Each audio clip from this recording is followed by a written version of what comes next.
Hello, everyone. Good morning, good afternoon, good evening, wherever you are in the world. Hope you're doing well.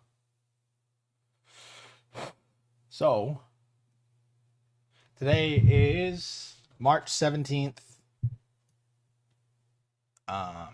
Today's March 17th, 12:13 p.m. Pacific Standard Time, Tuesday, 2026. Hope everyone is doing well today. So, today's stream, we're just going to continue to deep dive further into Silent Hill 2 Classic. I really thought I was going to be able to do the whole game, but I didn't realize just how much I had forgotten in the years that I played, at least in terms of what to do and all that. But I also, want to spend a lot of time diving into the central themes, the characters, and so on of this game. You know.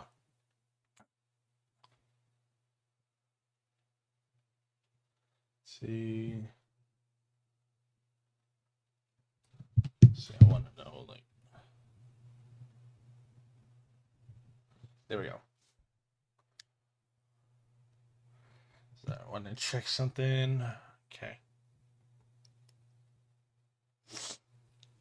About how we doing, everyone? Hope everyone's well. See, so yeah, we're currently in the prison right now. Currently in the prison right now, and see, so this is like we're probably like just about a quarter way through the game, something along those lines. I forgot how to like look around on the keyboard. Actually, yeah, I forgot how to look around on the keyboard. Actually, jeez.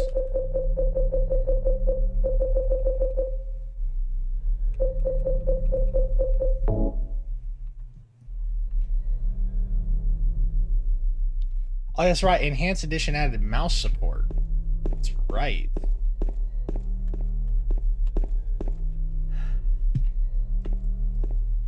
So yeah, that means right click is ready, and yeah.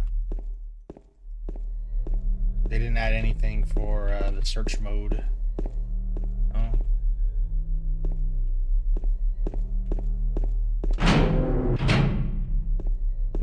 So yeah, we had the last interaction with Eddie, and like the whole killing a person ain't no big deal scene. That's what I was trying to grab.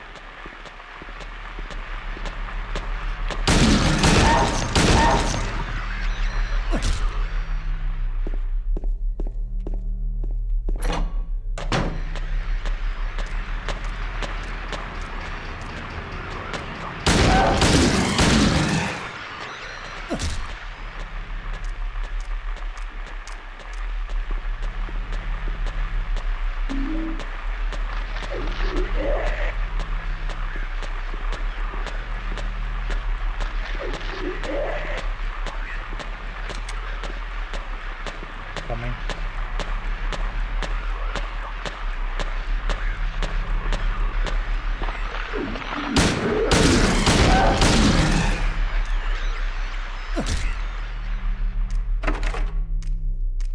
I didn't even see those there. It won't open. It won't open. It won't open.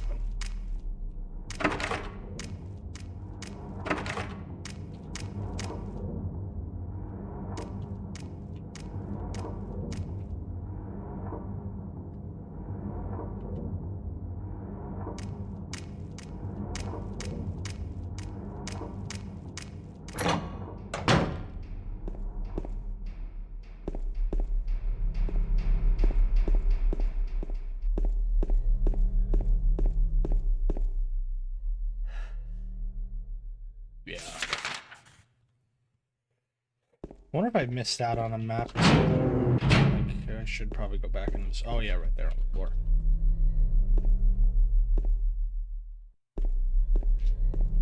So, wait, I thought that was a map, but... No, it's just a tray. I'm fucking stupid.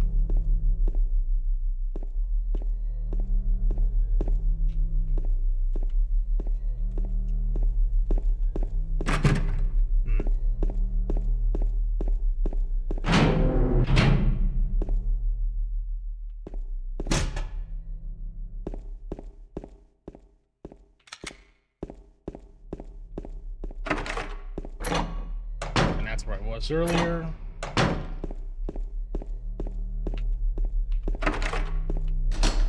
So I can come back to that later.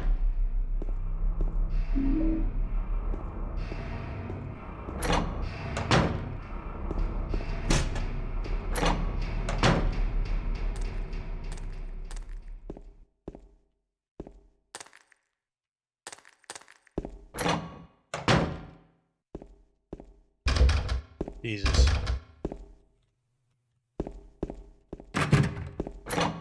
Awesome.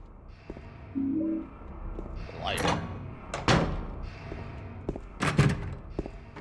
So I can't really give too much on terms of what these environments are supposed to be and all that.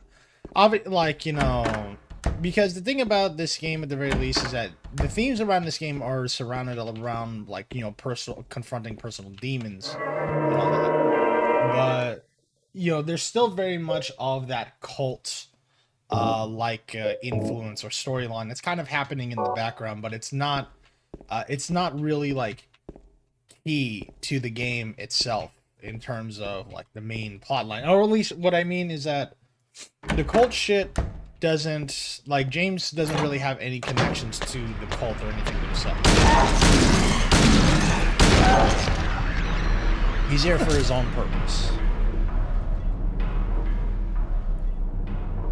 Sleeker, hello. I hope you're doing well. Toluca Lake, the town's main tourist attraction. This clear, beautiful lake has another side as well. It may seem like just a typical ghost story that you may find in any number of old towns across the country, but in this case, the legend is true. On a fog-bound November day in 1918, the Little Baroness, a ship filled with tourists, failed to return to port. A newspaper article from back then simply says it most likely sunk for some reason. Despite an extensive police search, not a single fragment of the ship, nor any of the 14 bodies of passengers or crew has ever been recovered to this day. In 1939, an even stranger incident occurred. There are many pages torn out. Many corpses rest at the bottom of this lake. Their bony hands reach up towards the boats that pass overhead. Perhaps they reach for their comrades. I have done Resident Evil randomizer before. I really like Resident Evil randomizer. It's fun. The only randomizer I've not tried is Resident Evil 4. I've not tried Resident Evil 4 randomizer. Like OG randomizer. I think Resident Evil 4 Remake got a randomizer if I'm not mistaken. I'll take a rifle.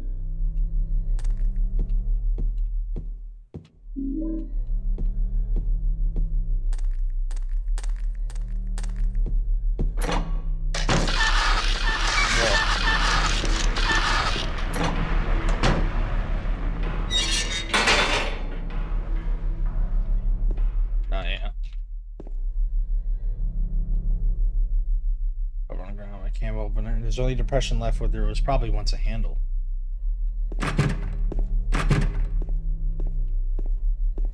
This way.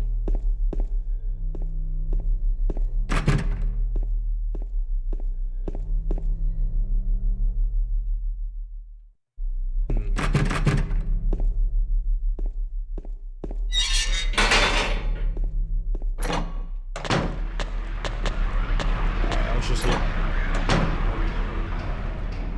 What mod for Nightmare do you think changed the game the most? Well, obviously the Essentials. I mean, that's the one that gives the scripts, like, you know, its purpose.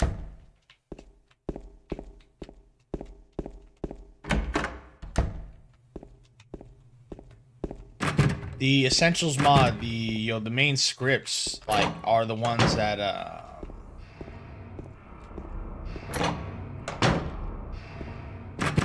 yeah, the mods, like, you know, the scripts that affect the balance, like, on weapon stats, and, health, and all that stuff are obviously what affected the most.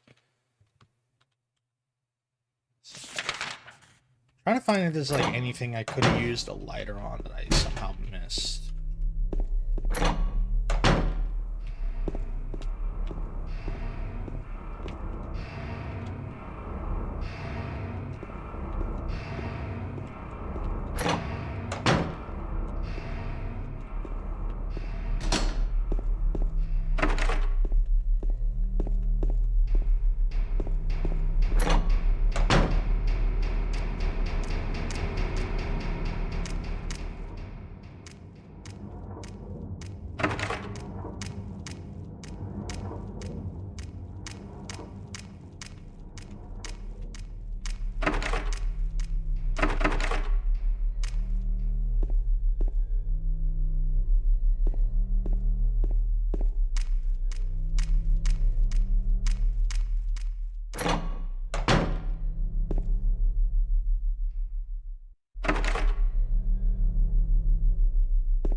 box. Like, no, I think I still have my box NES somewhere for sure. It's not in storage, but it, like, you know, I can definitely go find it. It's just, you know, under a bunch of shit. You know, it's still like boxed up and all that. Not like in the NES box. I'm talking like, you know, in like, you know, when you're moving.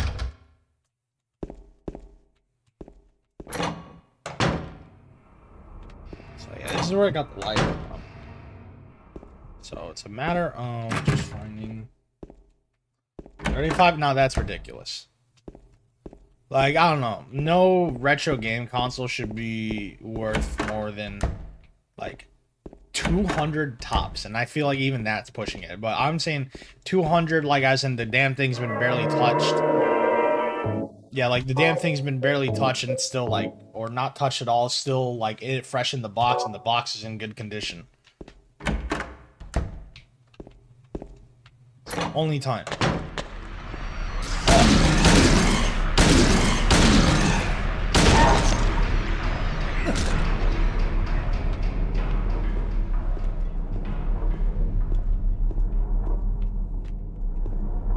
I'm gonna just be sure I didn't miss anything. Like, I don't care how old it is. Nothing's, no video game console is worth that much.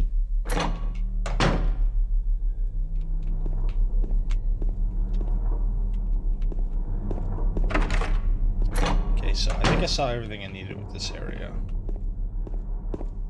I don't have a map. That's what makes this off.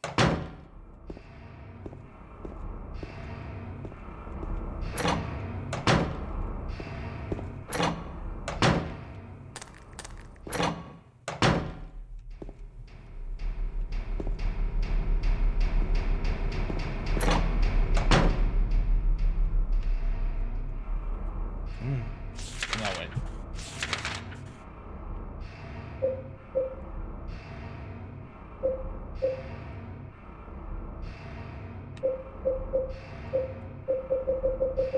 Okay, just making sure.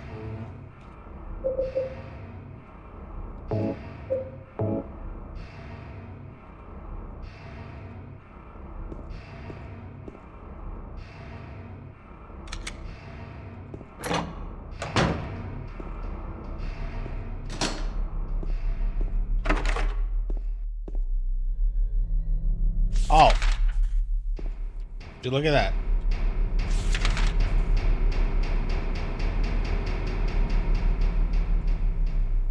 Huh.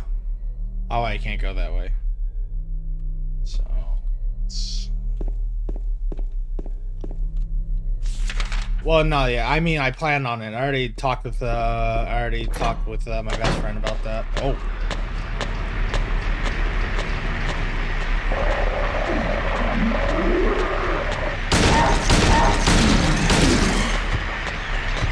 Actually, one of these days, look, well, obviously I'm gonna have to stream Undertale first.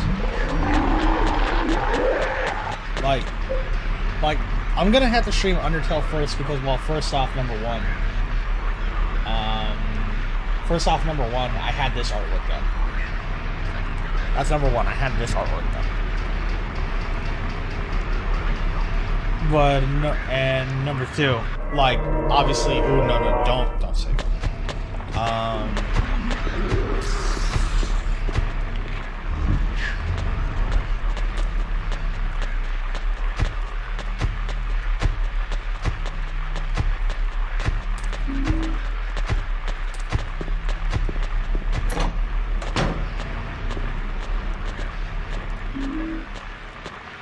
So I will go through Undertale eventually, but also, and by going through Undertale, that means I will have to go through Deltarune.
The ambience in this room is always creeping me out because it always sounds like something is moving around in it.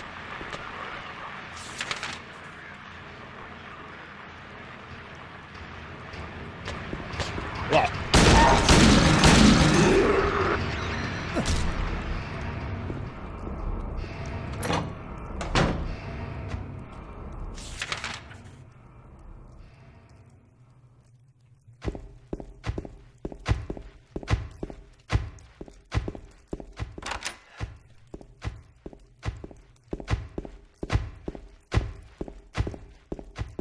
I feel like I've heard of that. I've heard that name before, but it's not quite ringing a bell.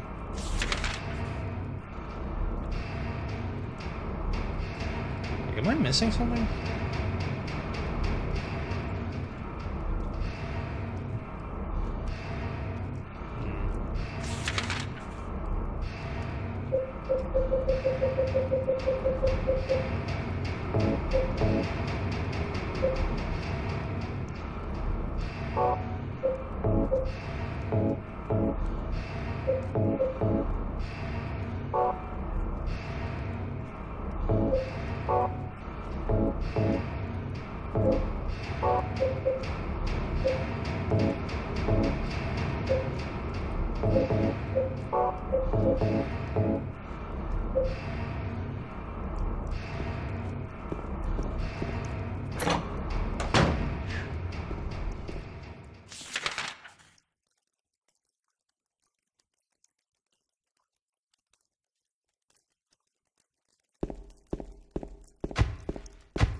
Wow. Fuck.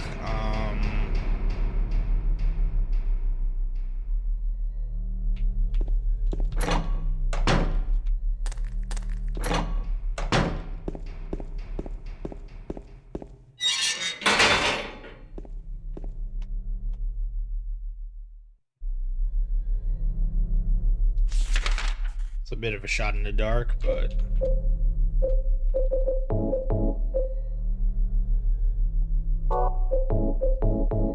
Are you fucking serious? Oh. There's no point in just melting, so I need to grab something. Do I have anything else? Oh, okay, so I'm missing something. I'm missing something to attach to it.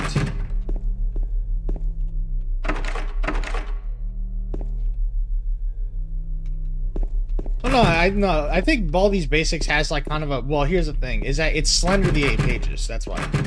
That's what Baldi's is. It's fucking slender the 8 pages.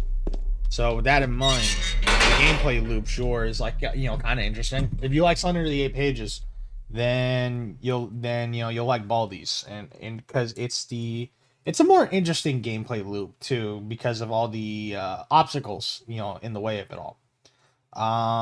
Because yeah, no, I genuinely like all the other obstacles like outside of Baldi that hinder you, that are really interesting. Oh, excuse me. But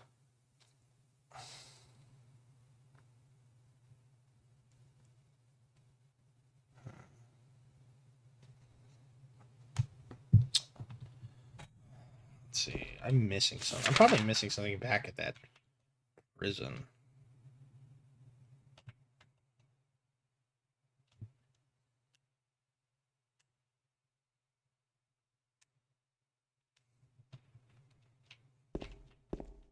Like back in the cells.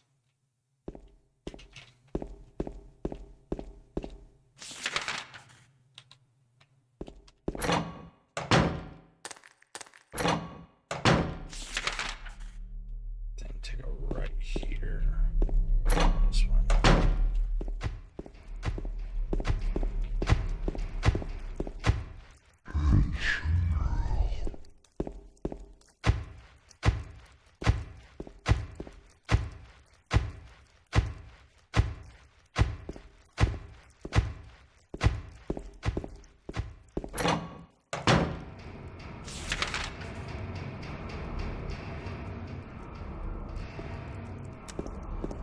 What?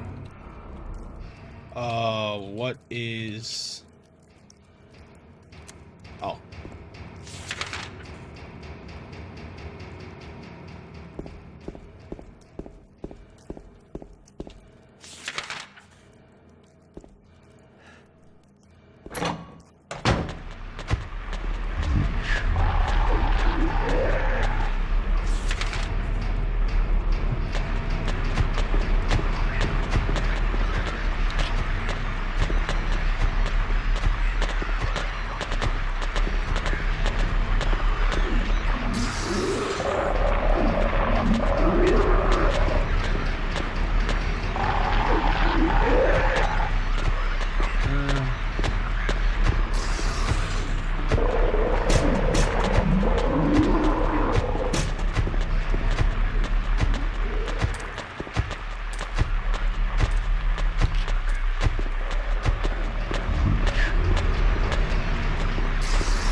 Missing something?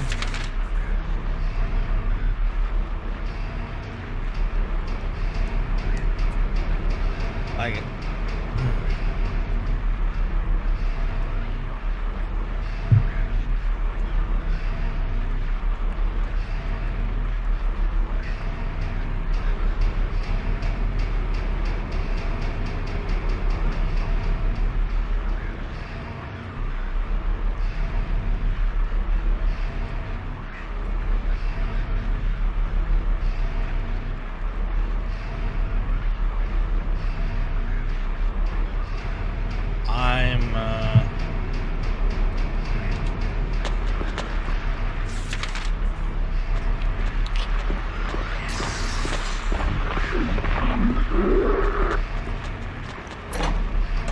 I feel like an idiot right now.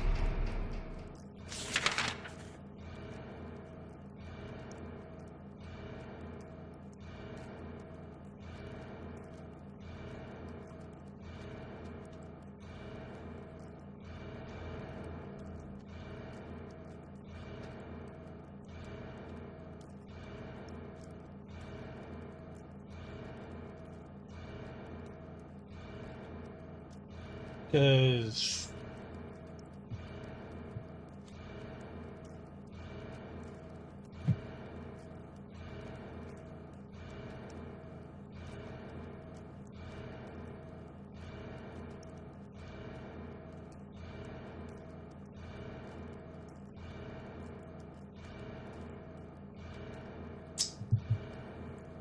No, this is the PC port.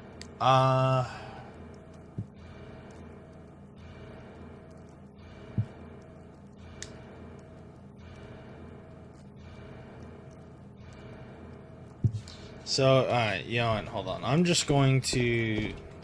I didn't even I just realized I didn't even bother checking all those cells up there. So, okay. Okay. Ugh. Burning Man. 436 people at a recital. Woman in flight.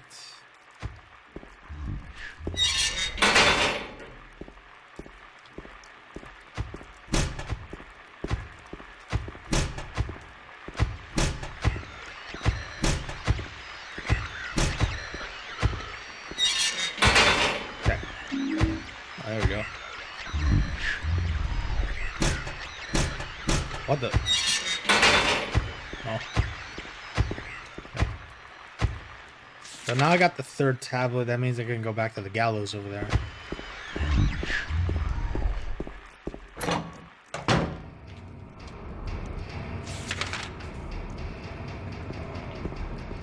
Left.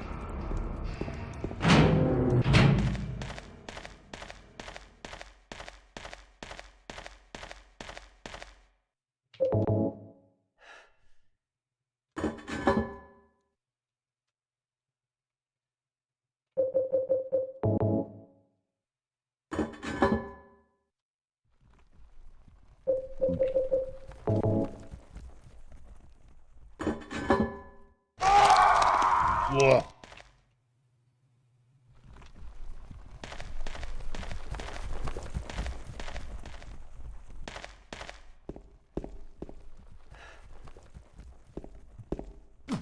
Oh.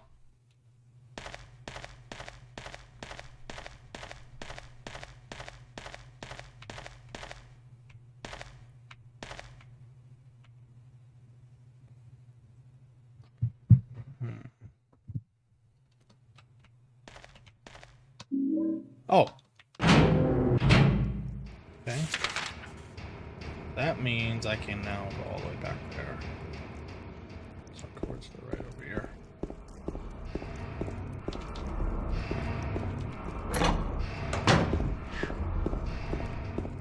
Jeez. Now we just... It's one of these. Is it this one? Yep.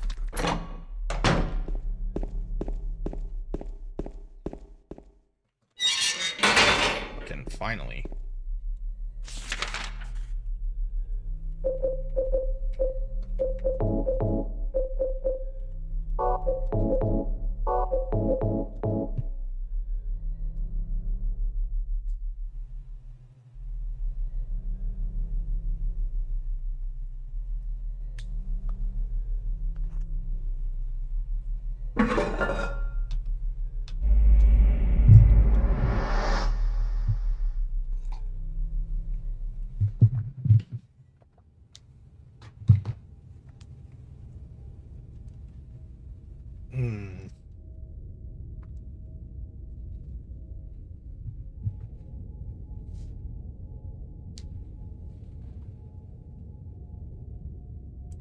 What's the best character? Susie. Without question. She is, in my opinion, the best character. She's my favorite. She's my absolute favorite in the game. Ugh. Ugh.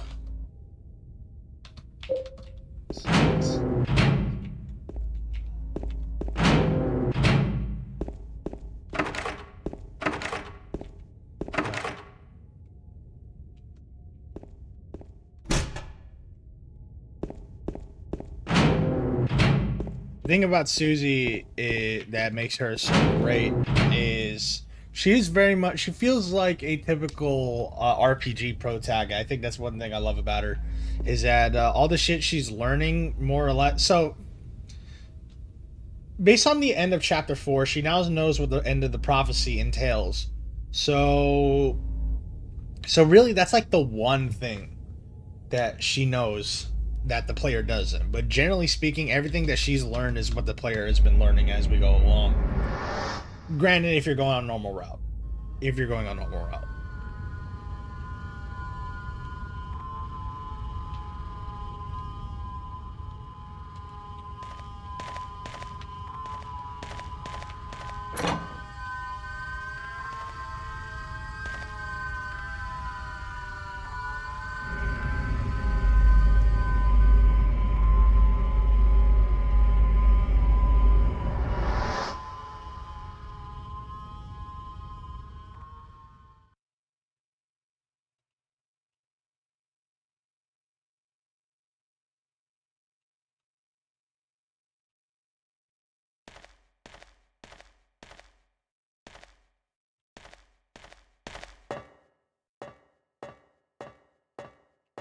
Oh, I did not mean to do that. My hand rested too comfortably on the goddamn keyboard.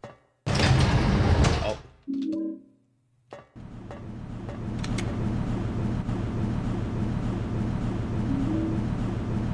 Oh, come on. Why does Rouse piss anyone off, man? Like, he's just a fucking kid that knows way too much, and it's just like, who just knows what's gonna happen and just like doesn't want to worry anyone for it. Like, his omission of certain things is definitely frustrating, but understanding just how much it horrifies him, I understand why he just can't bring himself to.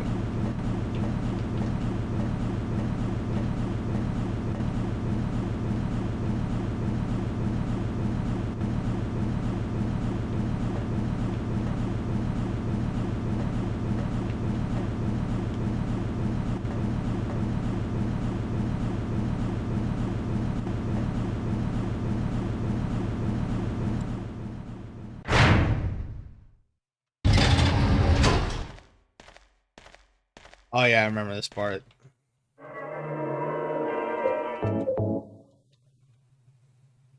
The elevator.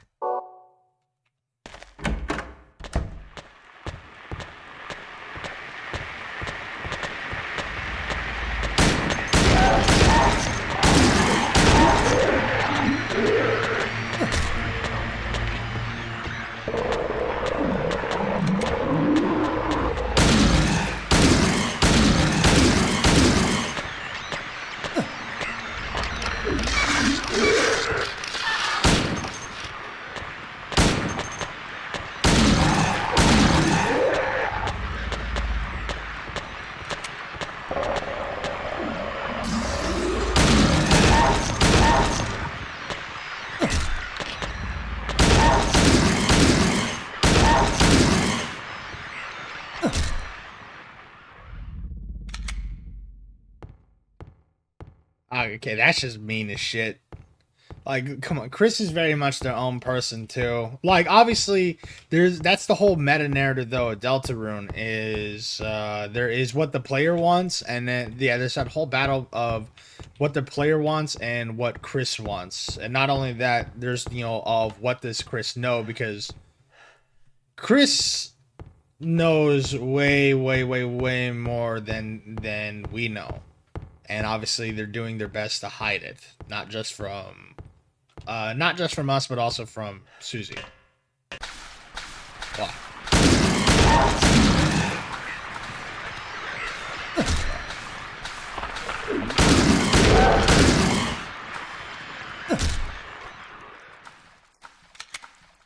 Well, first off, Chris doesn't use masculine pronouns. Number one, Chris is non-binary. But second, there's nothing to necessarily indicate about Chris necessarily being a bad person or anything to what's what I'm looking for. They definitely know way more than they let on, but we don't know the circumstances for why. And to be honest, it doesn't even necessarily look like one that they want to be in. I don't know what I'm doing here. I'm just gonna go back.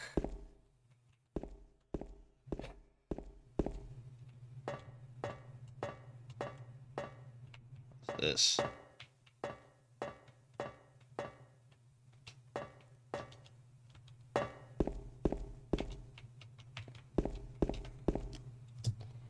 Hmm. What am I doing about this right?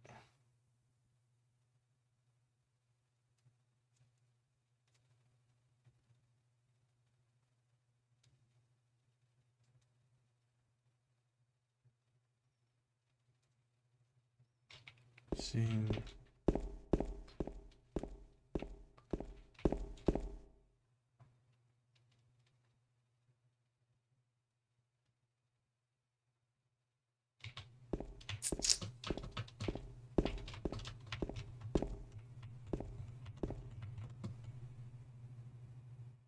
Oh.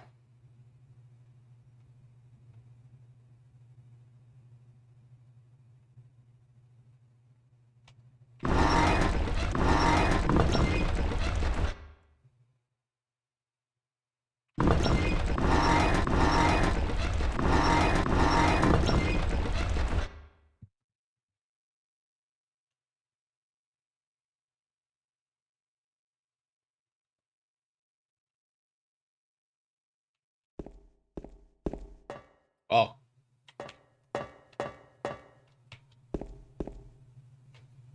Oh, yeah, here we go.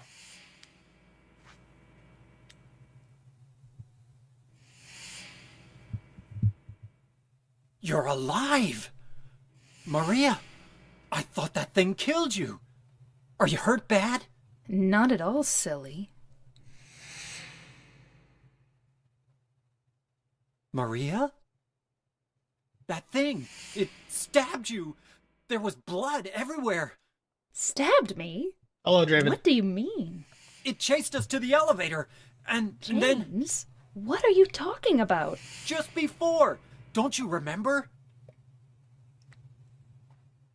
James, honey, did something happen to you? After we got separated in that long hallway? Are you confusing me with someone else?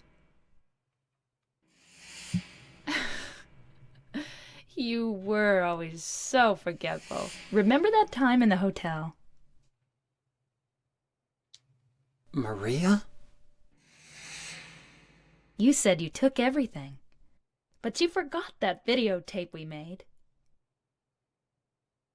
I wonder if it's still there. How do you know about that? Aren't you Maria? I'm not your Mary.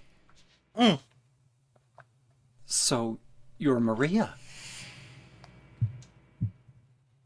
I am. If you want me to be. All I want from you is an answer. It doesn't matter who I am. I'm here for you, James. See? I'm real.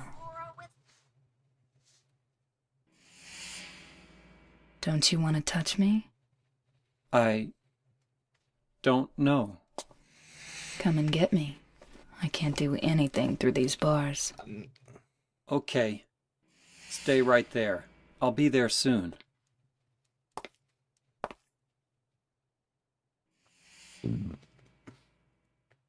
Let's see, hold on. I want to send a message out to people, but then I'll talk about that scene.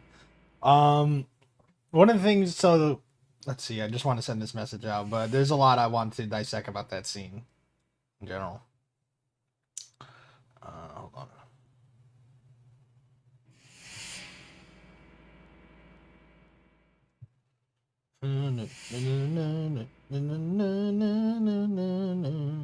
So one of the things that I like about that scene a lot is obviously Maria is like appealing to James in a lot of ways. Like she is basically just kind of like a, I guess, a more illustrious, like sexier version of his deceased wife. And like, yeah, Maria just fits that bill on top of just like, you know, the weird mood swings that she has, by the way. Screaming at him, belittling him, but then all of a sudden just saying like, don't leave, you know, don't leave me, and I'll tie and that kind of shit. And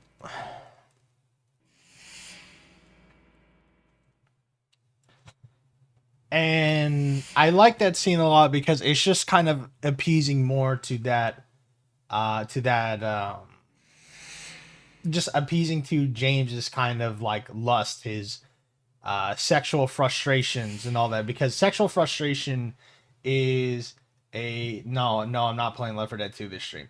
But a lot of the enemies in regards to Silent Hill, at least from how James has seen the town, is just really just appeasing to his sexual frustrations. Looking at Pyramid Head and looking at some of the enemies and like the way that they present themselves and so on. Uh,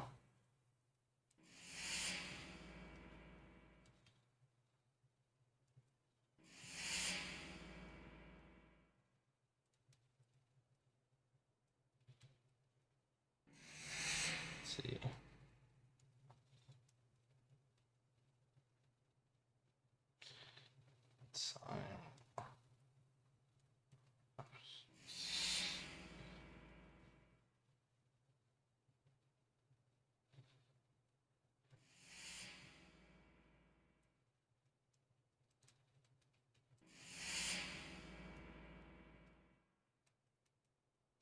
Sorry. Draw.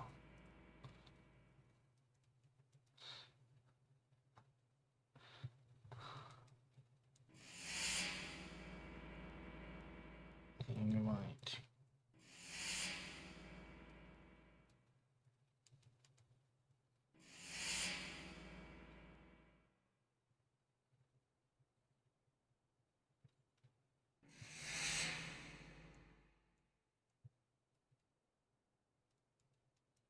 Sorry, I'm just sending a message out to people.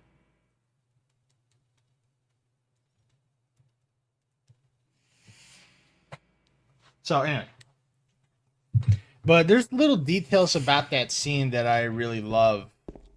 The like when she does the like it doesn't matter like who I am, like I'm here for you, James, and the way that James like kind of like leads in, like he's just clearly being like seduced by, you know, this basically this image that Silent Hill manifested for him. I really like it. It's a really cool scene. I wonder if I forgot something down there.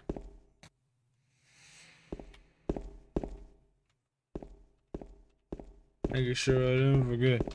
I didn't forget some shit.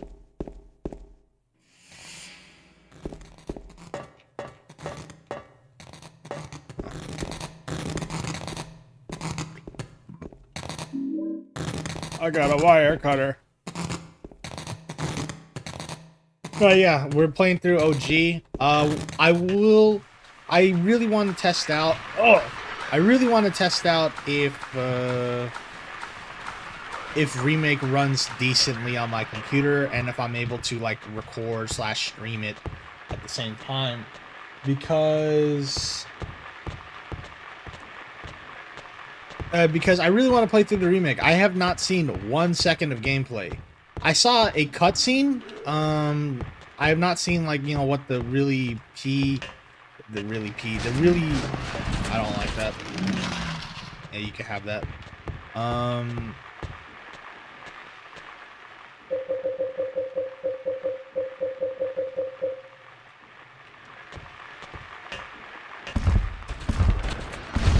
Whoa!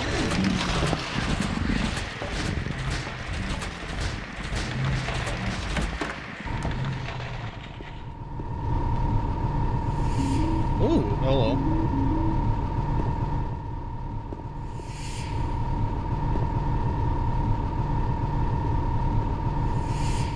But I seen what a cutscene looks like in the.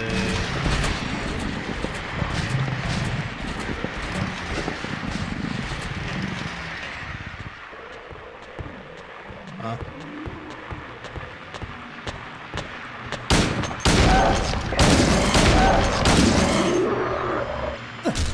Like, I've seen what some of the cutscenes look like in the,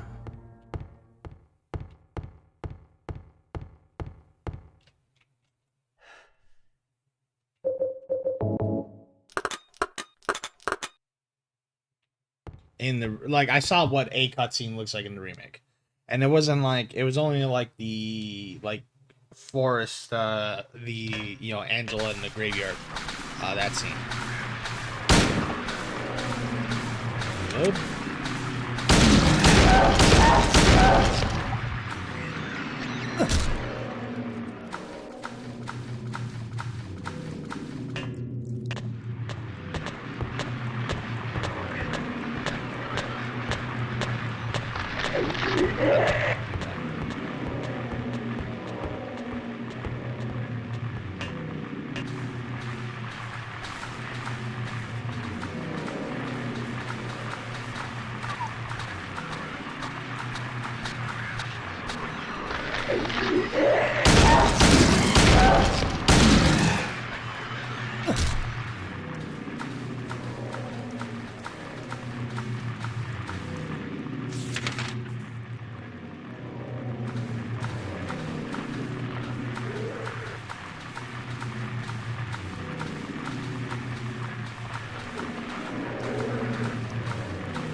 So that goes nowhere.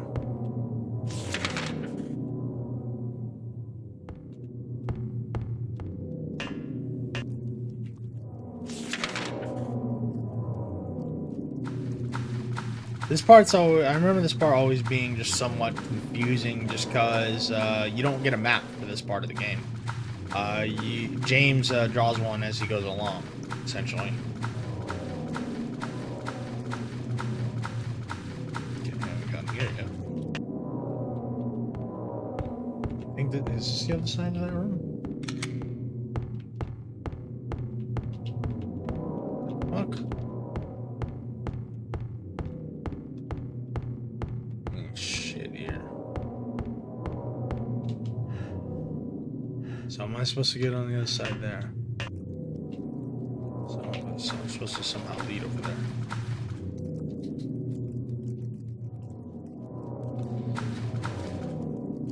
Nah, dude, you should definitely play it yourself. Absolutely, it's quite the experience.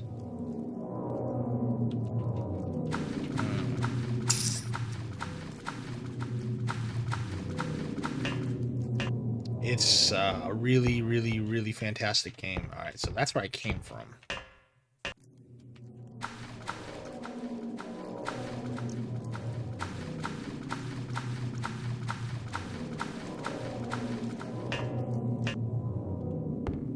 So I have a question, guys. Because I've just been thinking a lot about, like, when, I should, like, stream and all that. And I'm still, like, even though, like, I feel like I got a pretty decent schedule going on for the most part, I've been a little torn on what time I should, start. Because honestly, like, sort of before.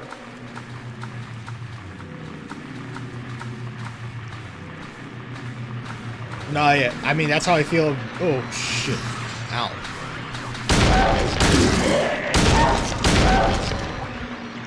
Bitch.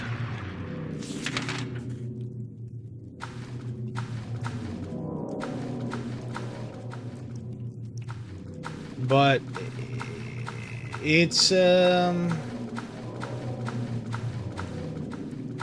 I like going in circles here or something? Yeah, let me go back that way. Anyway. It's just like, I've been also just kind of wondering, like, if there's any particular time of day that would be best for, I guess, my general audience, if you will.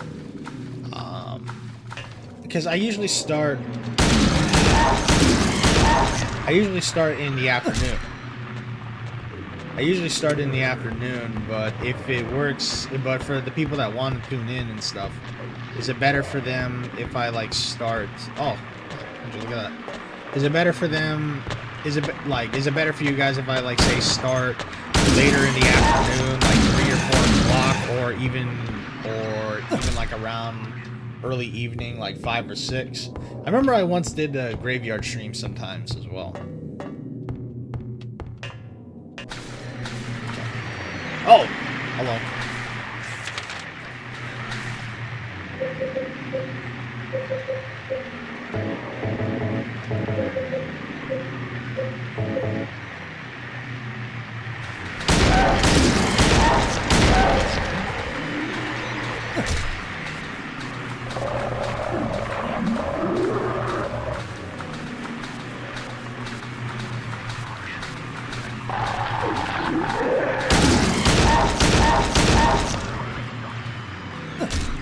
Like, I'm just curious if people just generally have... Oh!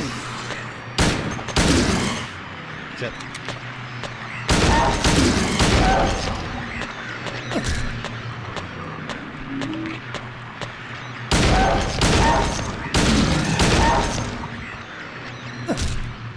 But I was just curious if people here just generally have, like, a preferred time zone.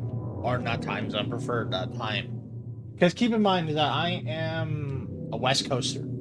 I have my time zone is Pacific Standard Time.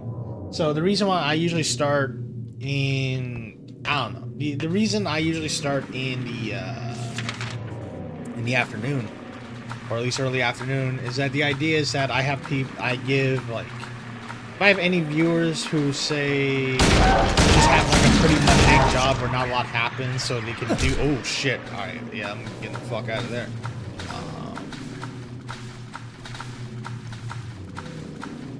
Must be going the right way if he's here.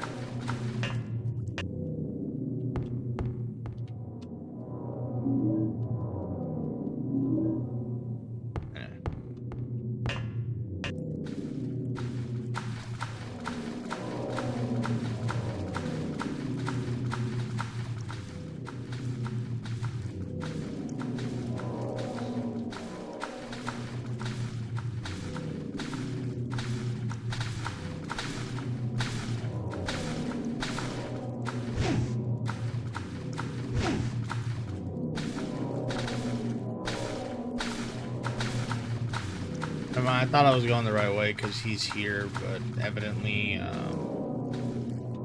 evidently not.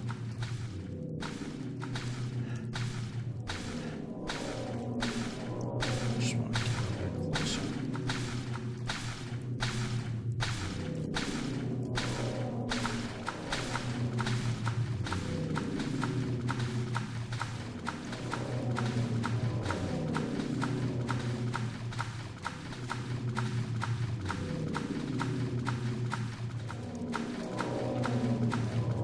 Shit. Let's see this. Oh, I guess I was here.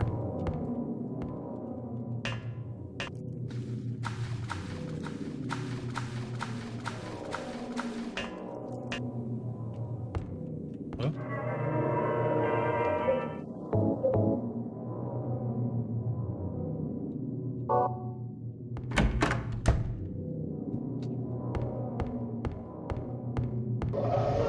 Daddy, please don't!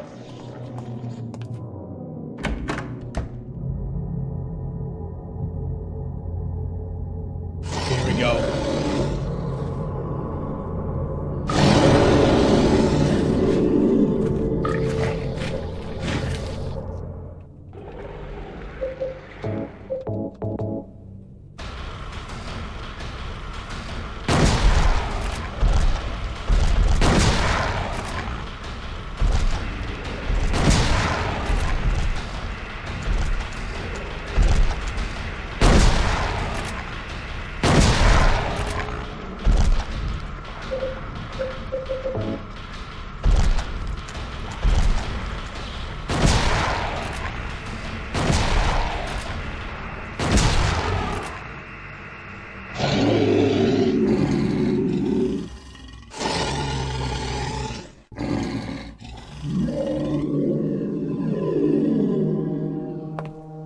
Are you okay?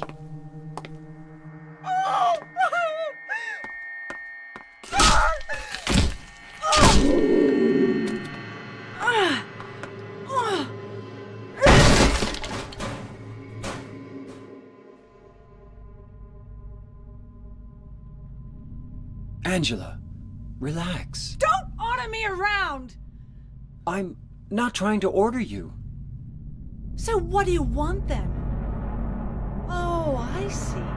You're trying to be nice to me, right? I know what you're up to.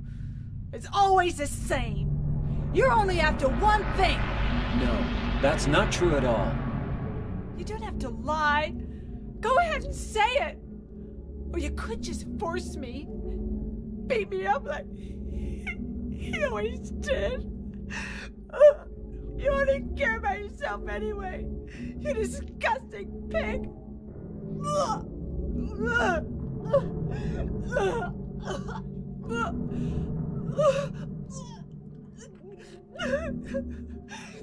Angela, Don't touch me!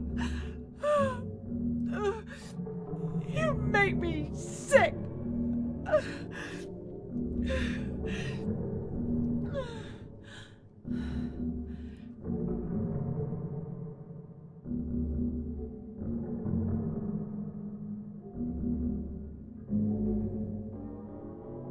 You said your wife Mary was dead, right? yes, she was ill. Liar! I know about you. You didn't want her around anymore. You probably found someone else.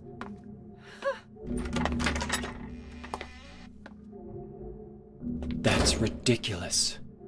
I never. Yep.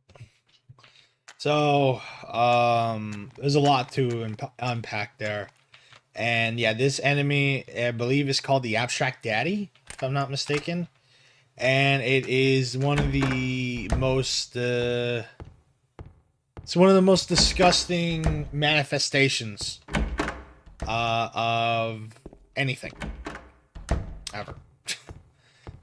It's really, really, really, really gross. The more, especially like the more you learn about Angela, which, you know, we're not, you know, quite there yet, but you can quite. But it's quite clear that like Amanda's as subtle as a brick wall. Um.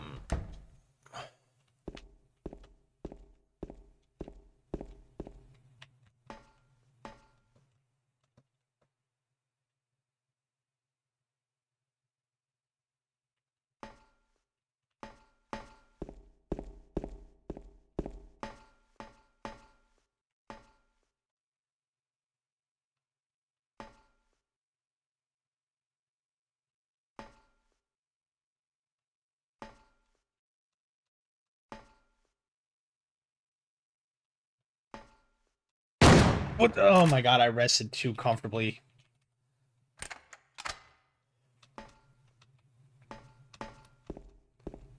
But as I said, it's already quite evident just from looking at the knife scene in the beginning of the game where you encounter Amanda, like, you know, the mirror scene, all that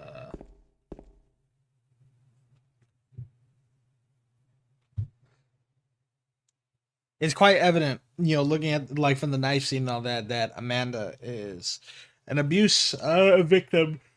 and and you know, I said that, you know, in time we'd learn to the extent of what that abuse was, and now we're getting it a bit more. Dead man swinging in a tree. How many dead men do you see? Tongue turned blue, face gone gray. Watch them as they twist and sway. The first one killed the butcher man, then cooked them in the frying pan, served them to the hungry guests, and gave them seconds on request. Next one with smiles and sweets stored poor children off the streets. To the man who dresses unsavory, he sold them into slavery. Breaking into home at night, thief, he had a nasty fright. Filled his foolish head with ale, woke in the morning in the county jail. The artist with his daunting skills tried his hand at painting bills, but caught in the rain he was undone when the ink he'd used did start to run.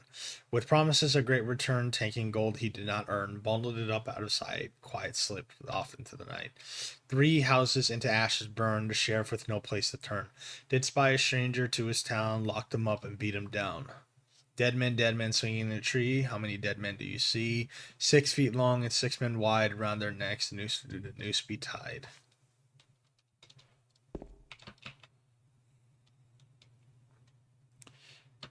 Only the sinless one can help you here. Mistakenly pull a criminal's a rope, and your reward shall be turned to you in a shape most wondrously strange.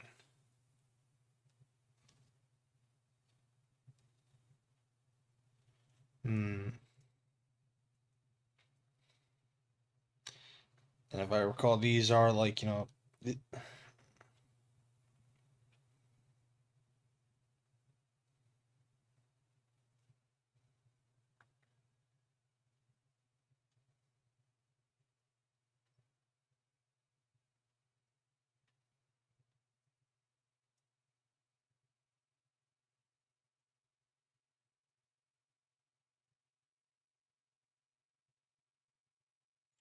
only this,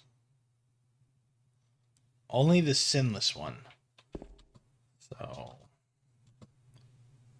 certain the hungry gas. So that one was like found actually doing it. The kidnapper was actually found doing it. The thief was found doing it. The counterfeiter was found doing it.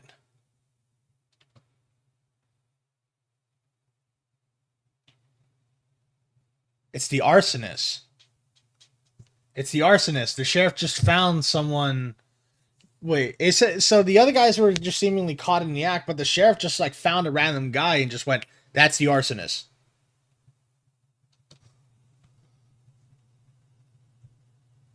It's gotta be. It's gotta be the arsonist.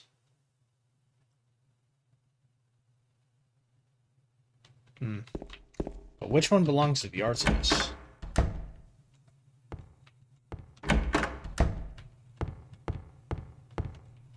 Oops. Sometimes, I swear to God, the like Senna, if you were to ever play this game, I think 2D controls are the best ones. Like, look, I love my favorite Resident Evil games. My favorite Resident Evil games are the fixed camera angle tank controls one. But I don't know what it is, man. I don't like tank controls in Silent Hill. I do not like tank controls in Silent Hill. Like, I actually prefer the 2D directional ones. Like, I think it's because this game has an actual proper, like, camera, you know? For the most part, like, yeah, there's some areas that are fixed like this, but... So which one? Hanging for the crime of swindling, kidnapping, arson. Alright, so it's the middle one. There. But it does get confusing, though, like, when camera angles just change suddenly.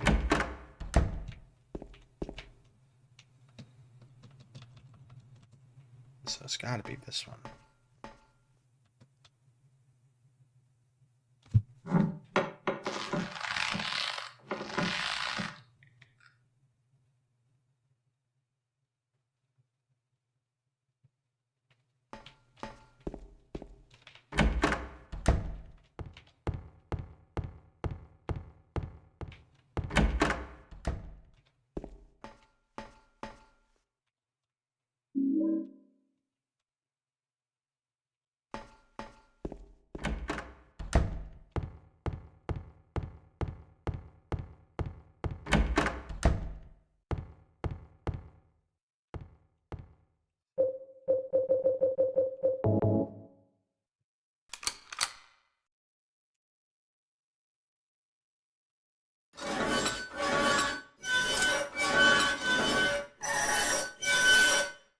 Out of shit.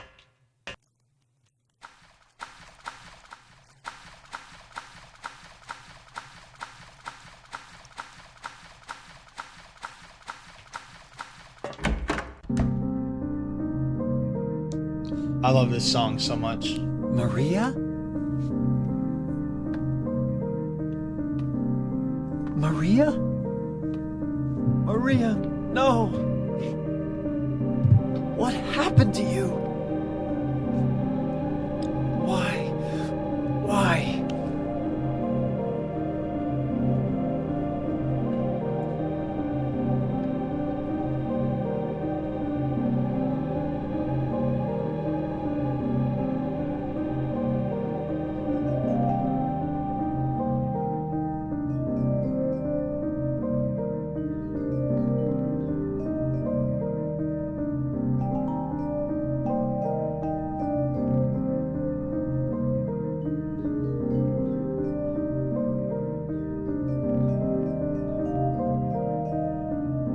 Mary.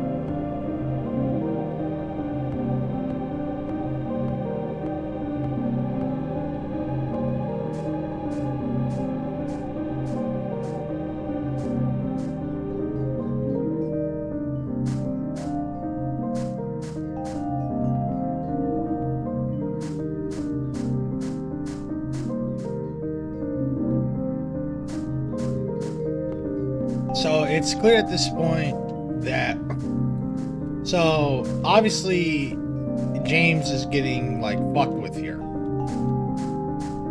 He is basically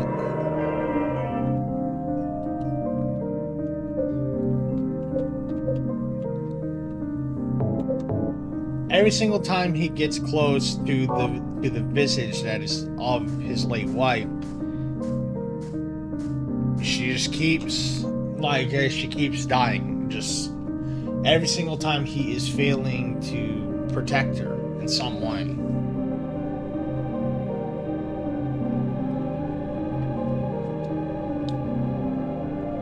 And Maria is really kind of all he has to cling on to, because James is still grieving the loss of his wife some 3 years later. However,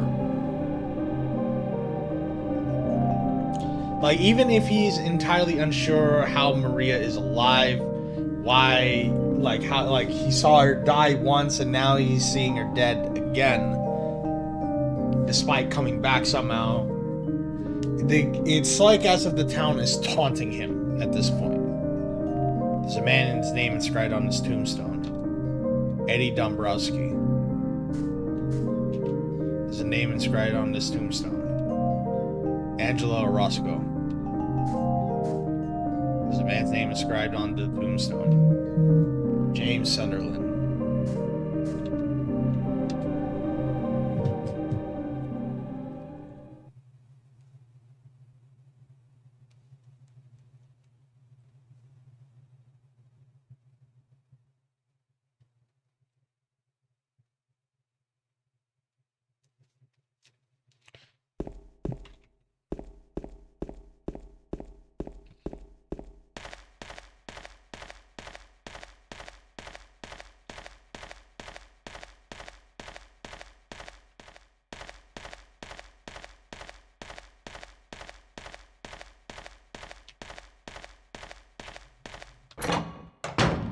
Oh, Seno, please tell me you're here. Please tell me you're here, Seno.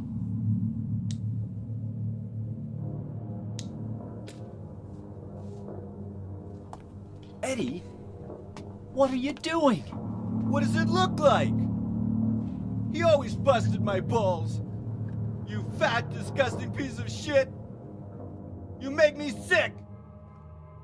Fat ass, you're nothing but a waste of skin. You're so ugly, even your mama don't love you. Well, maybe he was right.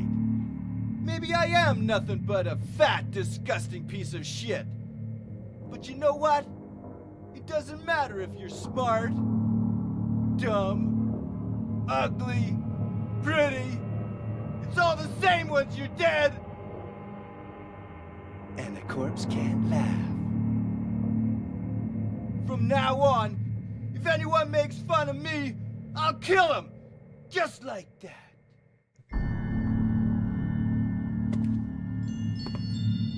Eddie, have you gone nuts? I knew it. You too! You're just like him, James! Hey, I didn't mean anything. Don't bother. I understand. You've been laughing at me all along, haven't you? Ever since we first met. I'll kill you, James!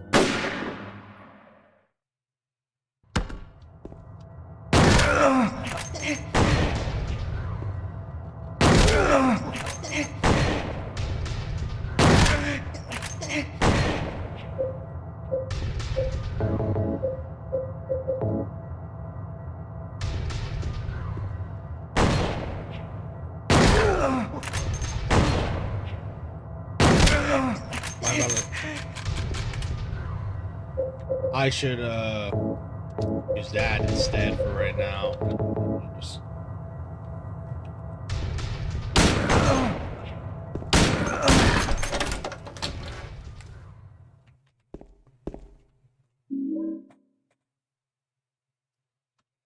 Wait, this was in a Hotline. This was a custom Hotline Miami 2 campaign?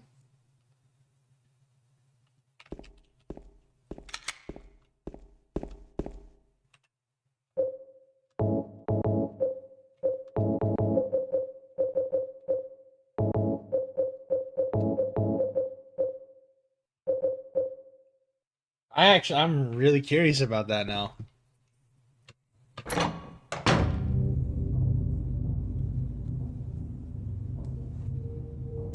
Cause I fucking love Hotline Miami, dude. I gotta check that out. When you're hated, picked on, spit on, just because of the way you look, after you've been laughed at your whole friggin' life. That's why I ran away after I killed the dog. Ran away like a scared little girl. Yeah, I killed that dog. It was fun. It tried to chew its own guts out. finally died all curled up in a ball. Then he came after me. I shot him too, right in the leg. He cried more than the dog.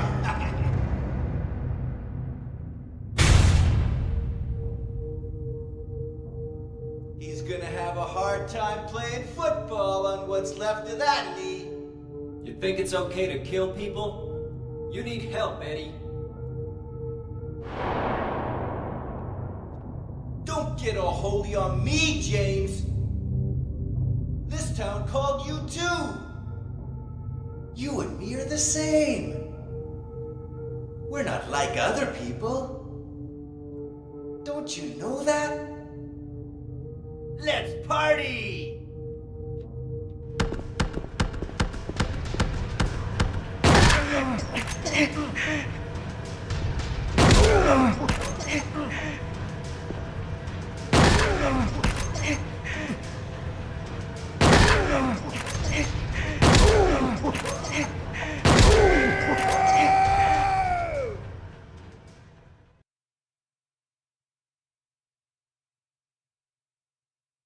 Eddie? Eddie? I killed a human being. A human being.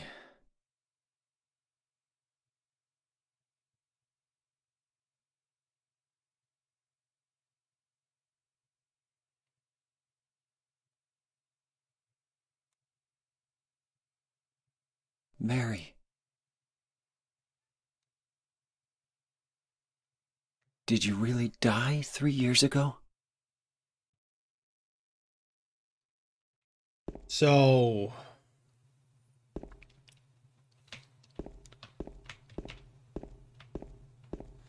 yeah. Alright, well, couple things. Couple things I want to show first. So, before we get into that.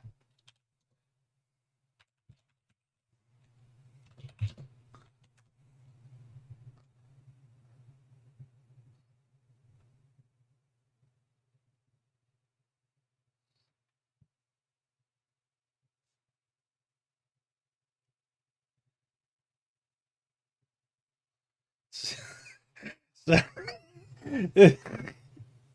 It's- I'm gonna get copyright claim for this, by the way. Just a heads up, but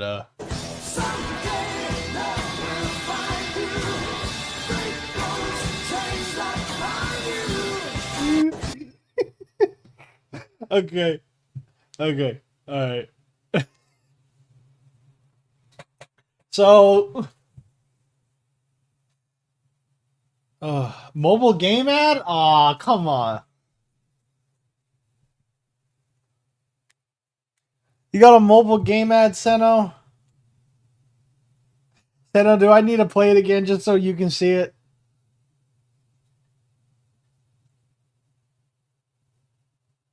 Wonder, let me know when you're back, Seno. But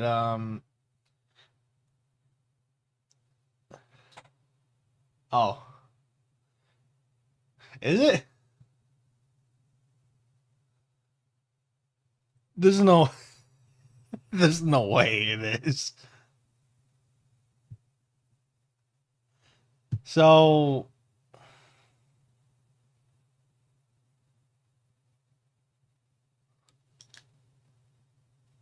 but anyway, so the thing that I want to get into with Eddie is if there's one thing, like, if there's one thing I want to say about Eddie though is, so if there's one thing, I feel like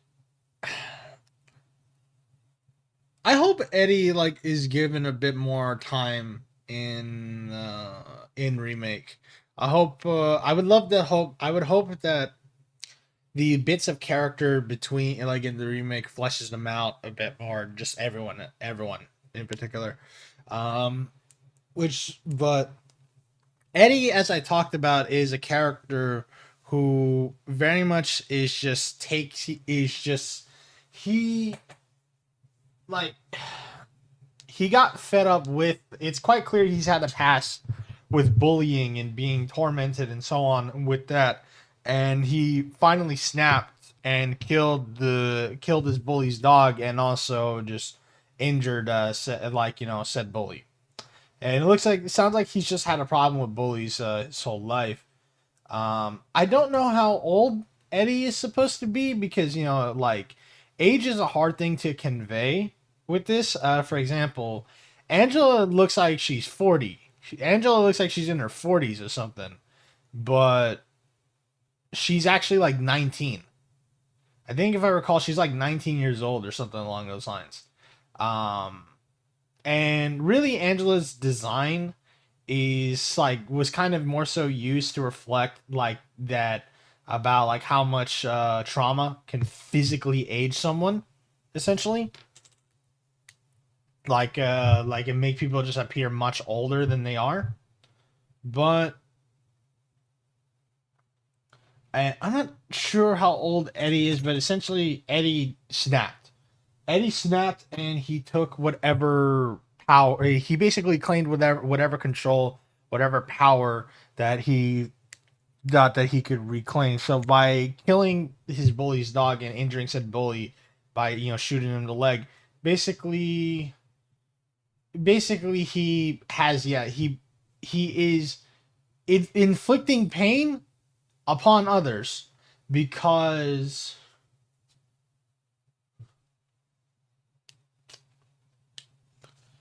like it's no yeah oh yeah no yeah I know what you're talking about, David. Like hold on, I can pull those up right now because yeah, we have seen like trauma like you know let's see, I think it was World War One. What's that? Was it World War One? Was it World War Two?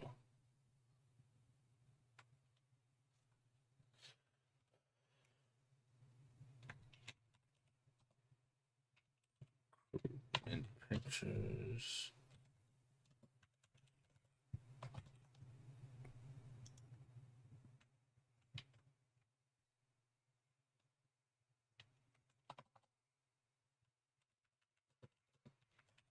Trying to find that one. There we go.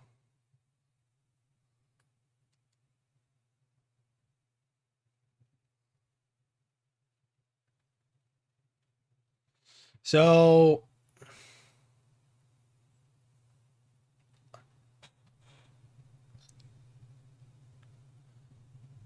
here we go. Everybody's seen this picture. Everybody has probably seen this picture.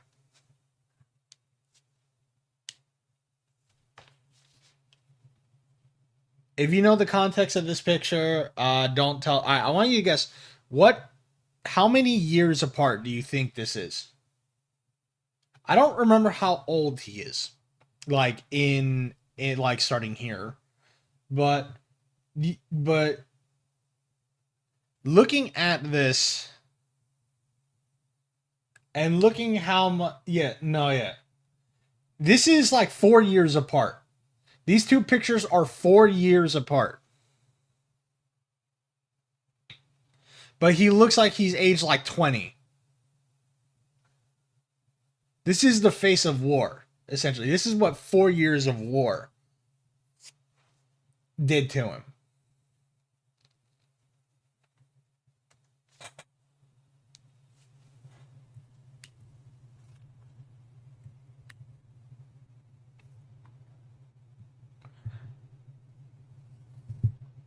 Like, this is just utterly insane just how fast just trauma can age you.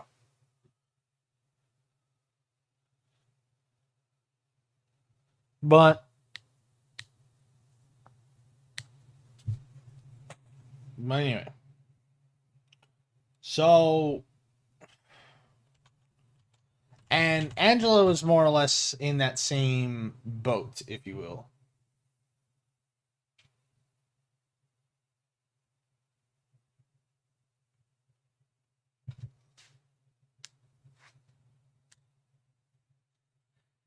And like But we'll get to Angela another time. So Eddie is just a character that clearly, like, the enjoyment that he found upon inflicting pain on others is that it's revenge for him. In his case, it was seen as revenge, but also as a means of taking power back.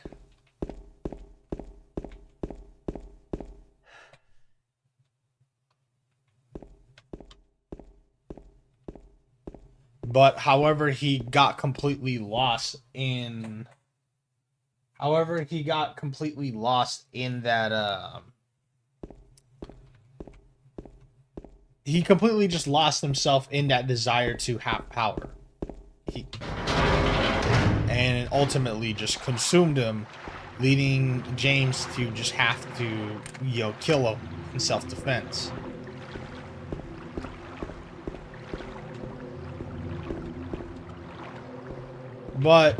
And obviously James is, like, clearly distraught. James is clearly distraught over having to kill another human being. However, there is more to learn for James as we go on.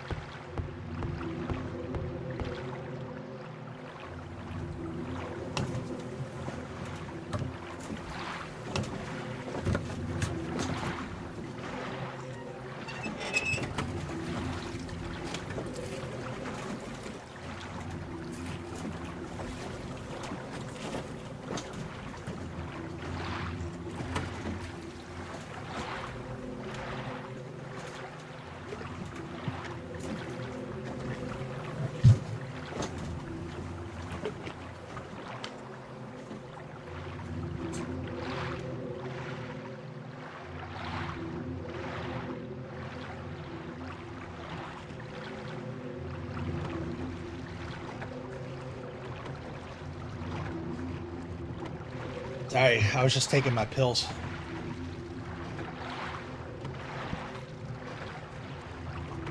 Do y'all know something? I don't know if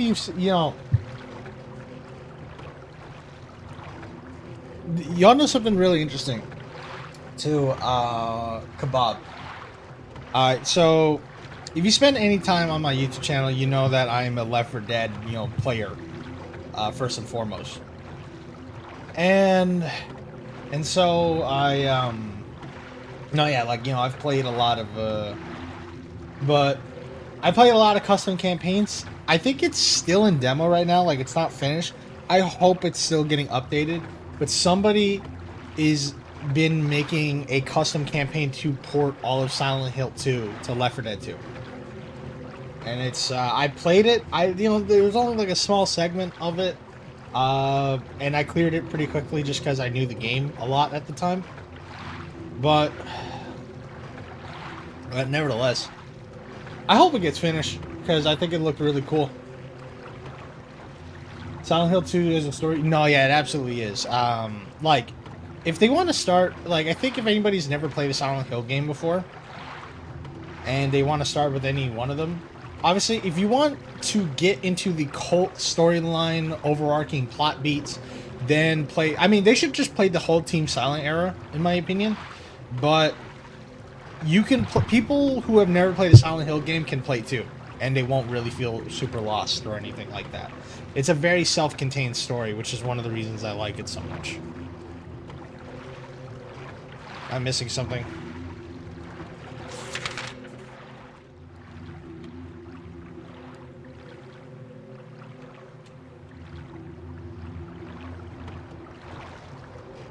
I just realized I've been holding W this whole fucking time and I've not gone anywhere.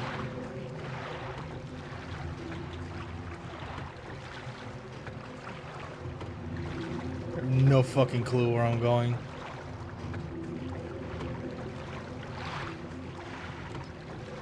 I feel like I made a terrible mistake.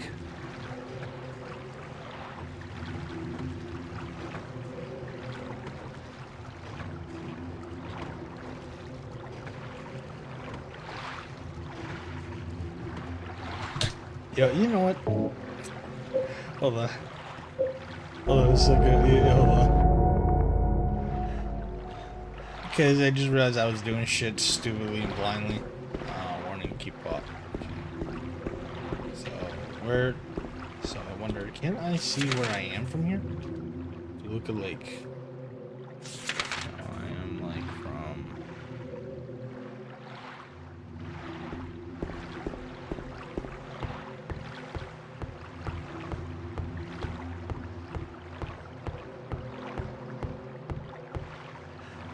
Okay, I gotta go to that light. I'm fucking stupid.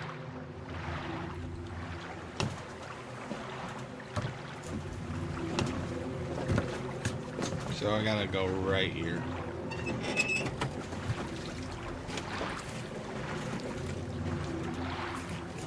I got so distracted while I was talking, I didn't realize that I was going in a completely wrong direction.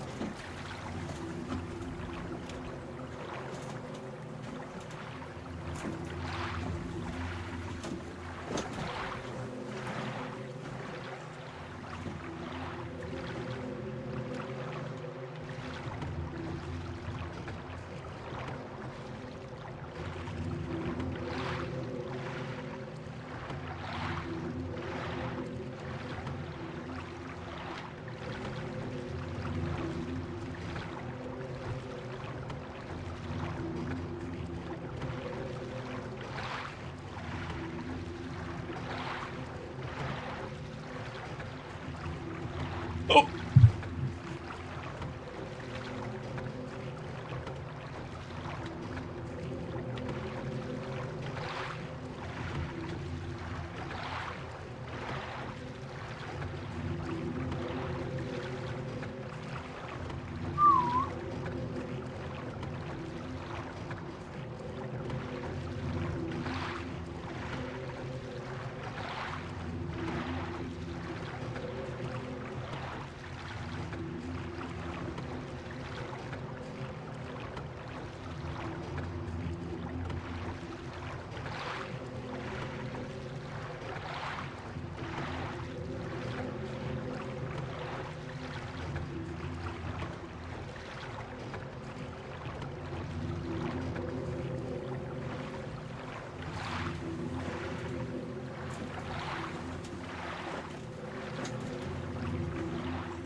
Alright, look. Alright, we're finally making it to the hotel. You know, James and Mary's special place.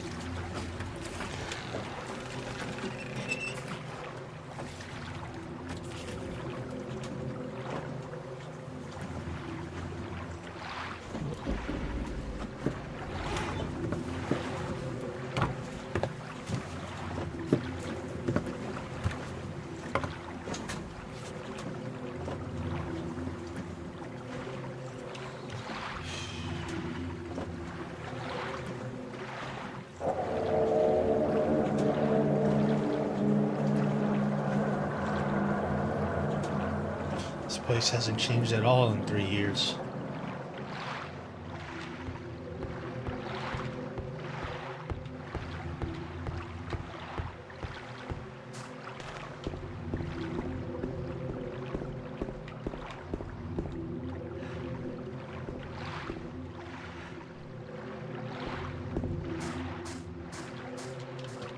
It's a fountain in the shape of the bird. No water is coming out of it right now.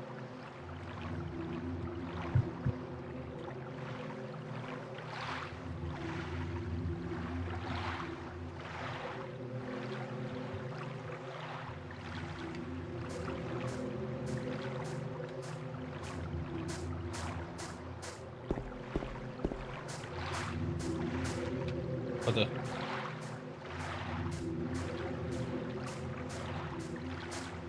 Oh.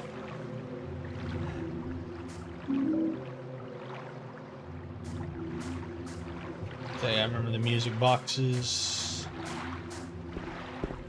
Fucking.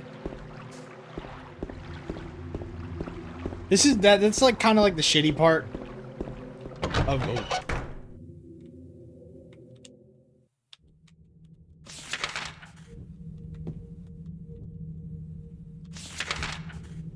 Room 312. That's the room Mary and I stayed in. Mary, are you there? Maybe. I got a hotel map for guests.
Oh.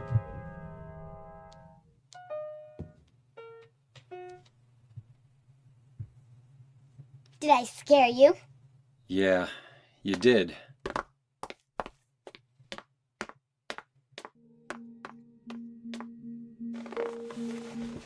You're here to find Mary, aren't you, James? Well, have you? No. Is that why you're here too? She's here, isn't she? If you know where she is, tell me. I'm tired of walking. I wish I knew. But she said it in her letter. What letter? Wanna read it? But don't tell Rachel, okay? Who's Rachel? She was our nurse. I took it from her locker.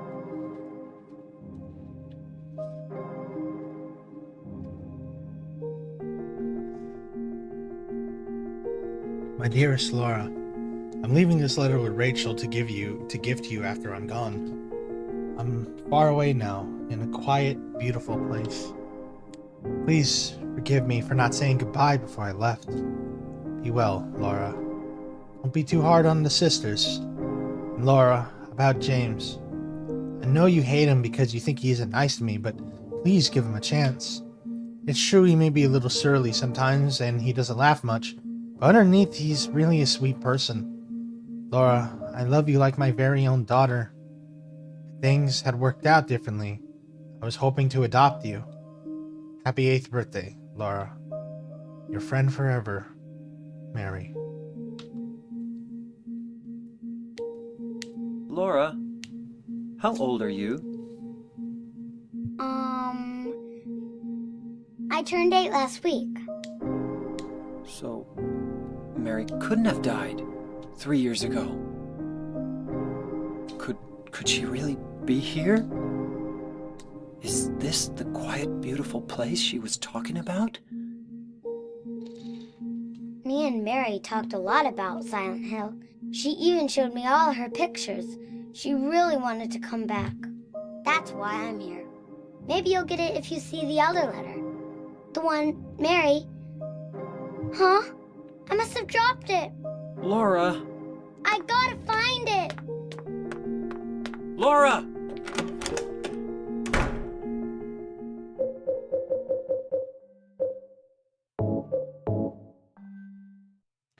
The letter from Mary is blank now. There's nothing written on the stationery.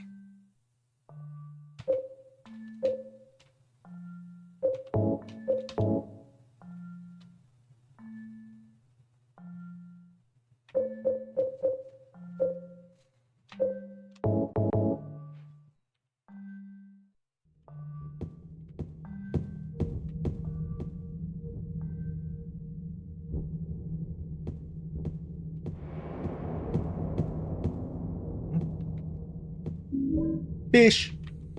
Fish.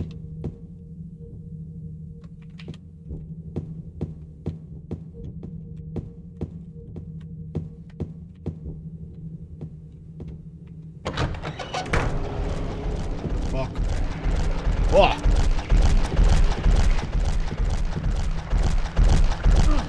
Ah, no, no, no. Oh, okay.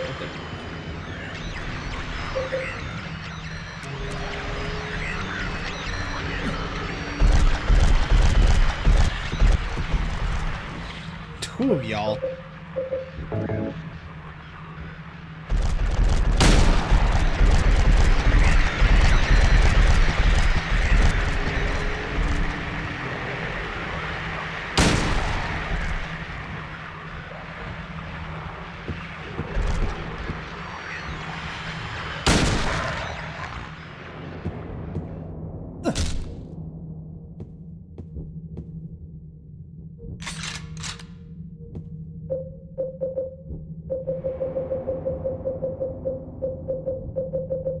Fish. Fish. Fish. How you doing? How's everyone doing though? So yeah, we're basically like damn near at the end game. Let's see. Let's see.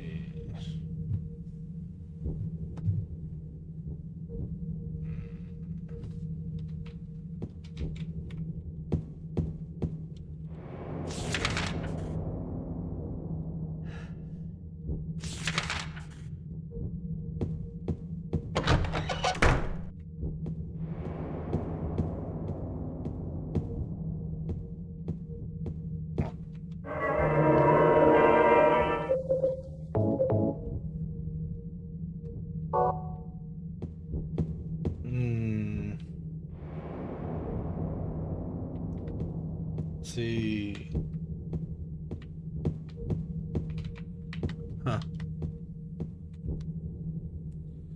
Mr. James Sunderland, the videotape you forgot here is being kept in the office on the first floor.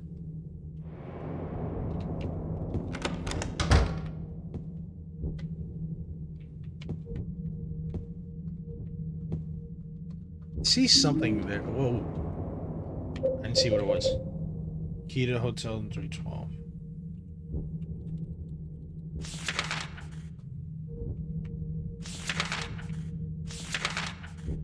That's 312.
Whoa. Thank you. Yeah. Just go this way.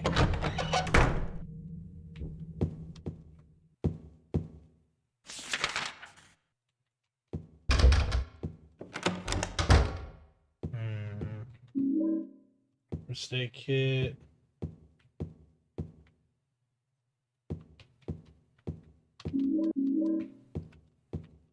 Man, they give me a lot of shit. Oh. Suitcase is locked.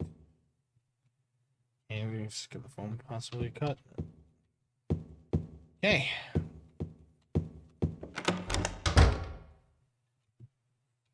That's another game I really want to play through is Signalis. I've heard great things about that game too.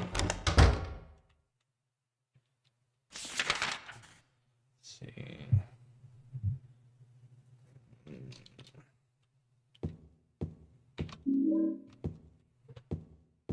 No, yeah, I've heard a lot of great things about Signalis, and I definitely want to go through that sometime.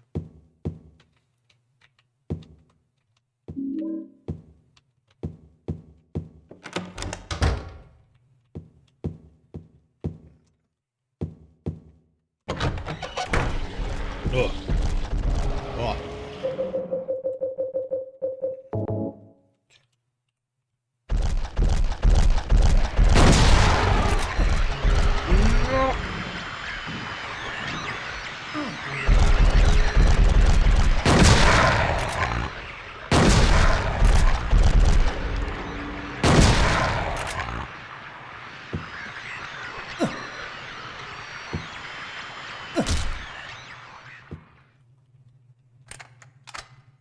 Shit.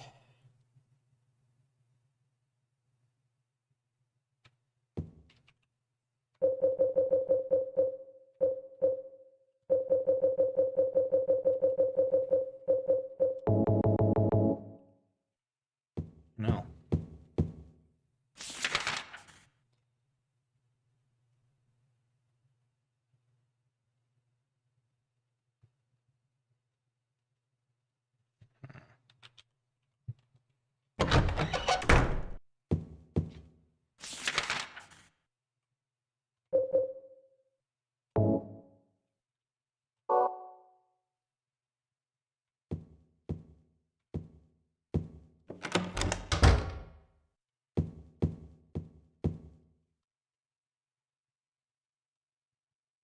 Suitcase is locked. I'm. Is that fish key I got work? It does. Oh. Okay. Hotel room 204. Oh. Cool. Just right there.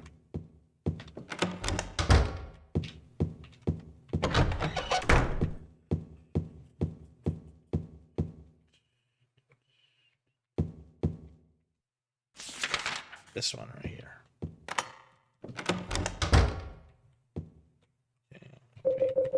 Pistol. I got a lot of bullets. So the cool thing about this game is that regardless of difficulty, you're never really struggling for ammo. Pull the elevator room key. Huh.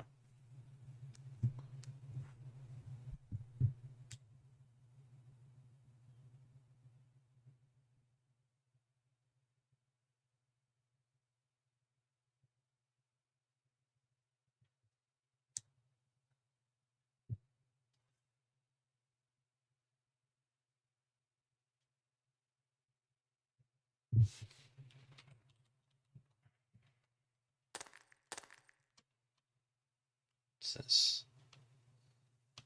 Paint over a marker. I don't have anything for it.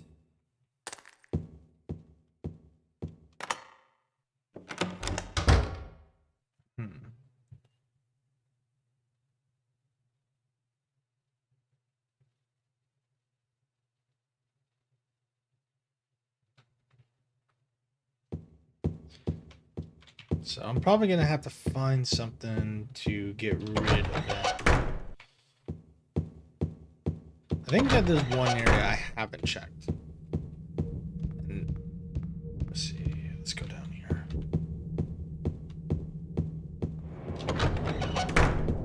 Ah, confusing camera angles.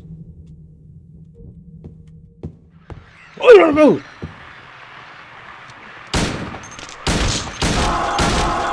I haven't seen you in a minute. Oh!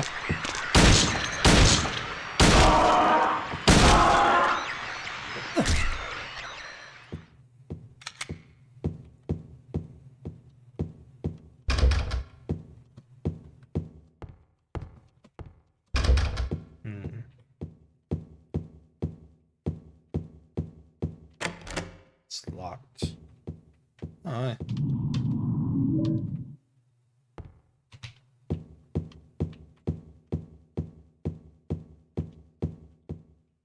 Whoops.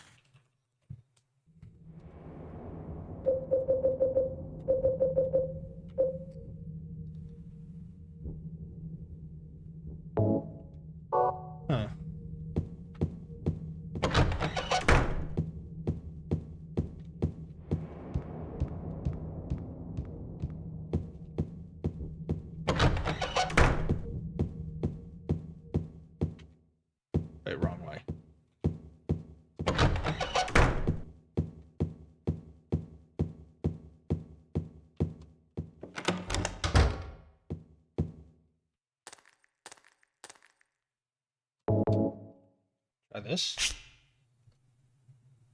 Kill. Crush. Kill. Oh, yes, I could use this.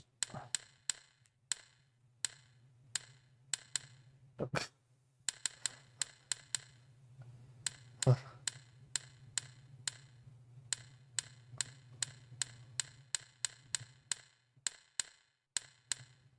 you serious?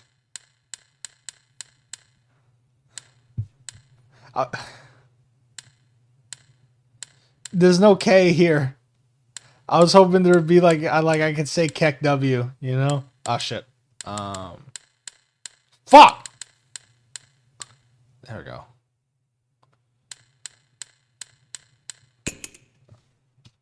I was hoping I could say Keck W.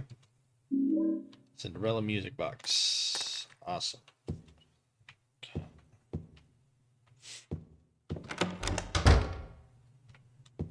So I also got the hotel elevator key. So where the fuck is that?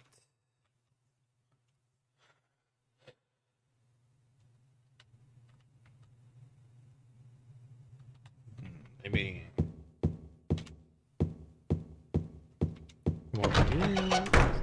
Oh.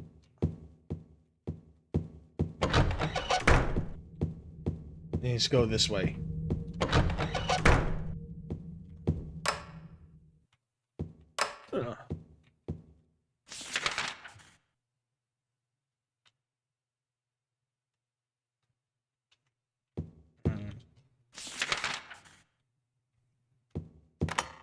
What? Okay.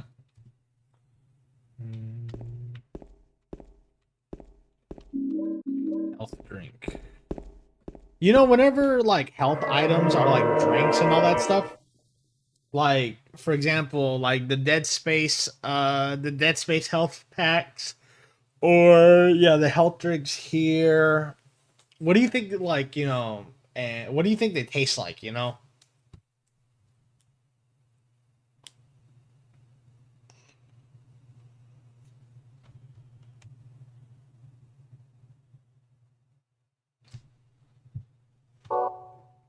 Oops. Like you guys ever wonder like what what health drinks taste like? Because like the ones that you know they consume.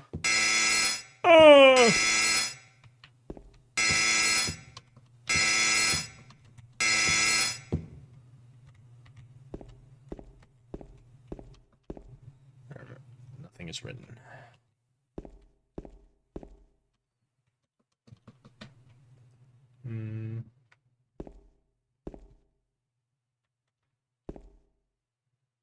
Oh, if it tastes like syrup, I mean, probably. Weight allowance, 1 person.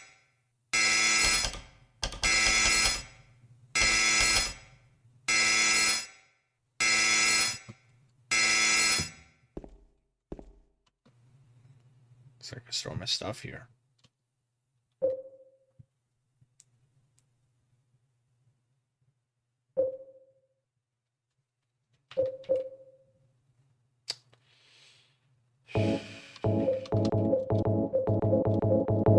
If I recall, you gotta put everything. There.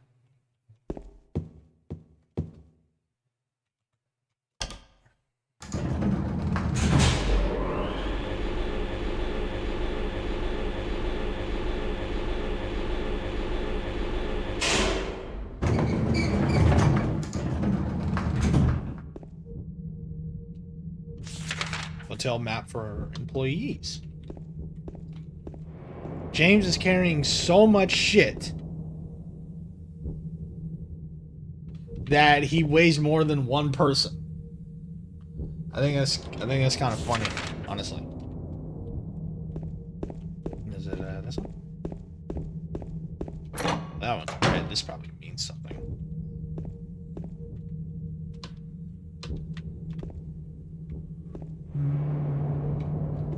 There's got to be something in here.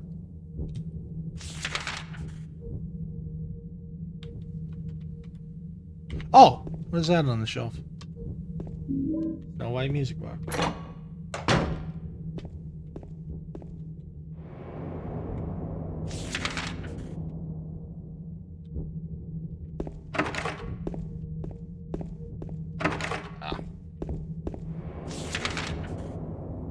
Try the office.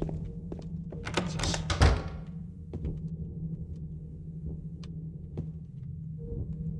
Oh, we got the videotape. There's a can opener beneath the videotape. Huh. Can't go that way.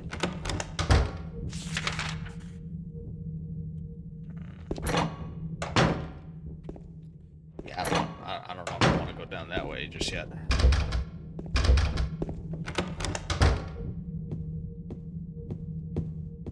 Ooh, rifle shells.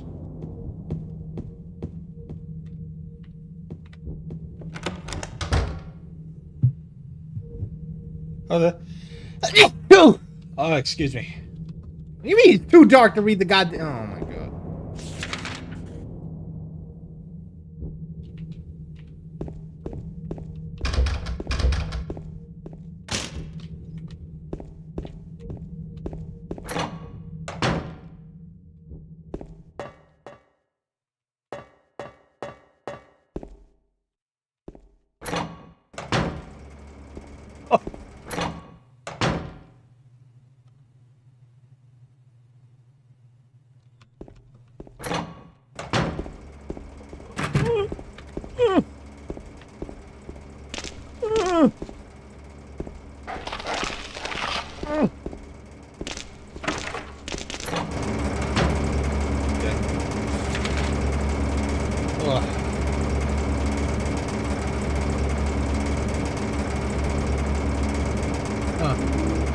Got the bar key. Oh, first aid kit. Awesome.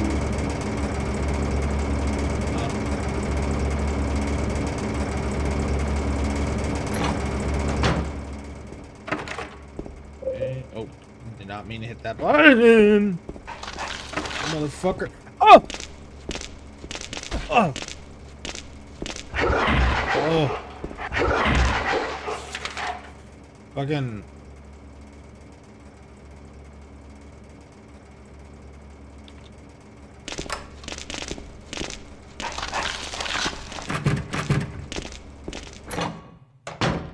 Okay.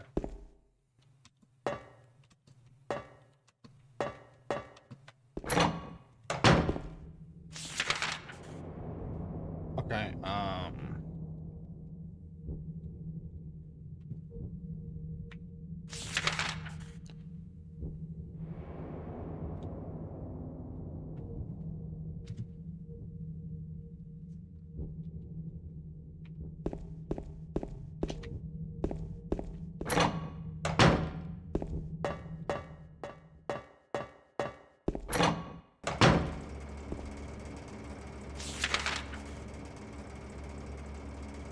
all the way down and take a right.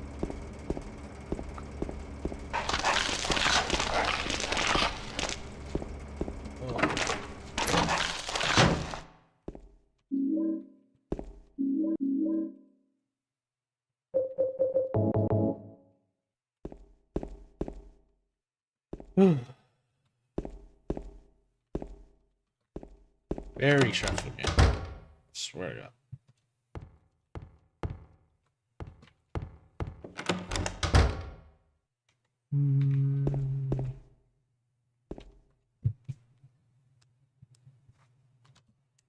Can with no label on it.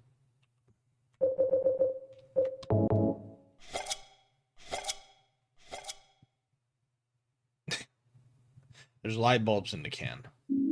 I got a light bulb. Okay.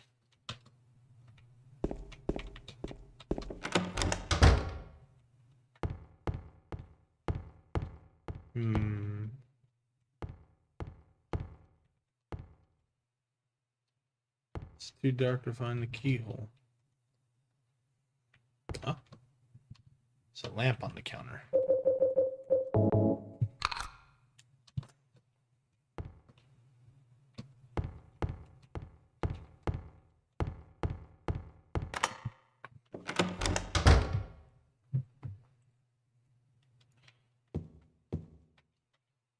Oh, you're a fucking asshole.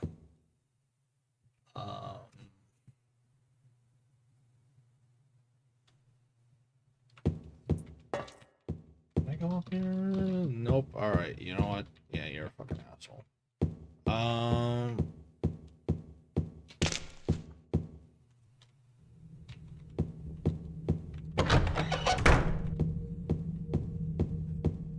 Well, time to get our shit back.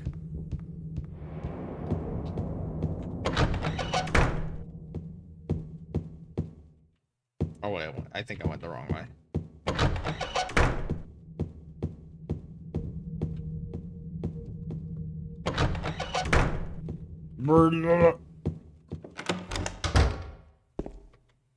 Yes.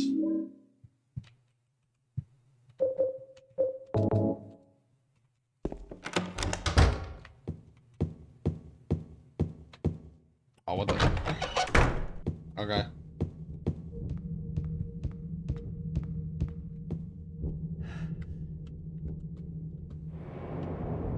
Seat of the princess who awoke from death. Seat of the princess who awoke from death.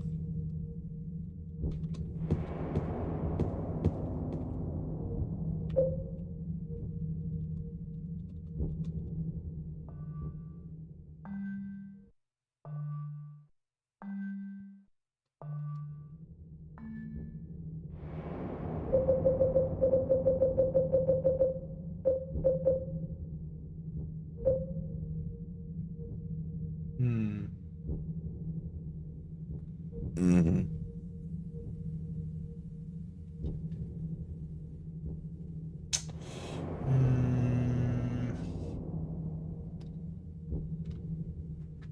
Seat of the princess who awoke from death.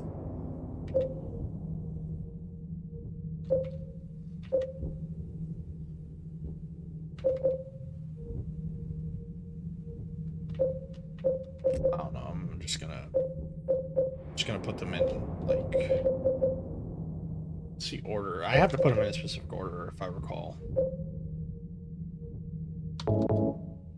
What?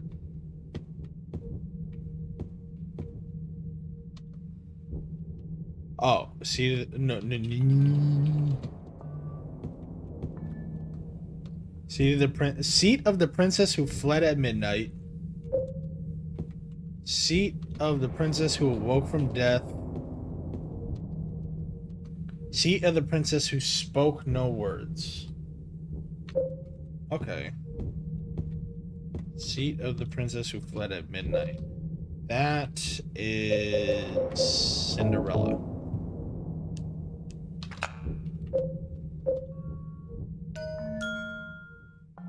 I think it's gotta be Cinderella.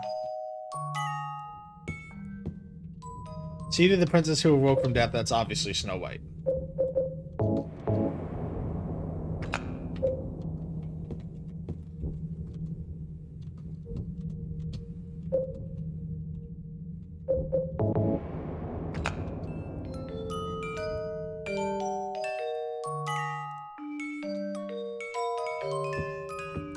Seat of the princess who spoke no words. Then, fuck it. Little Mermaid.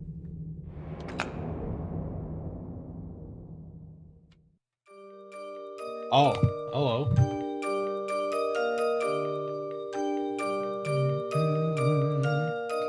Yeah, I don't know. I love this tune.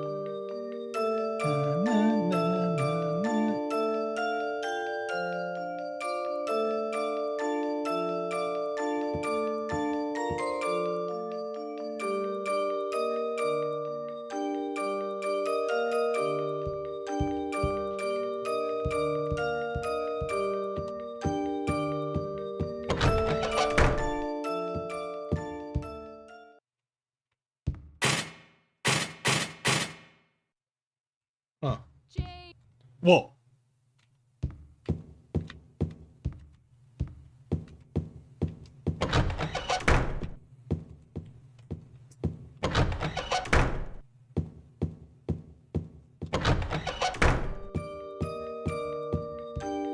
Yeah, I don't know about you guys, but I fucking love music boxes so much. Oh. Like, and to be honest, I would really love a big one like this.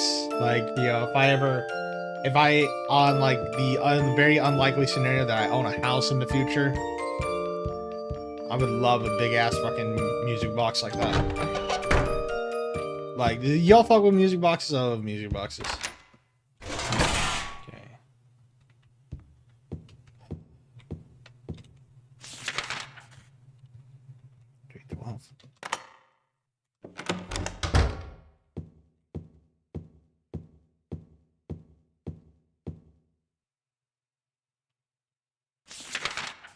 You guys ready?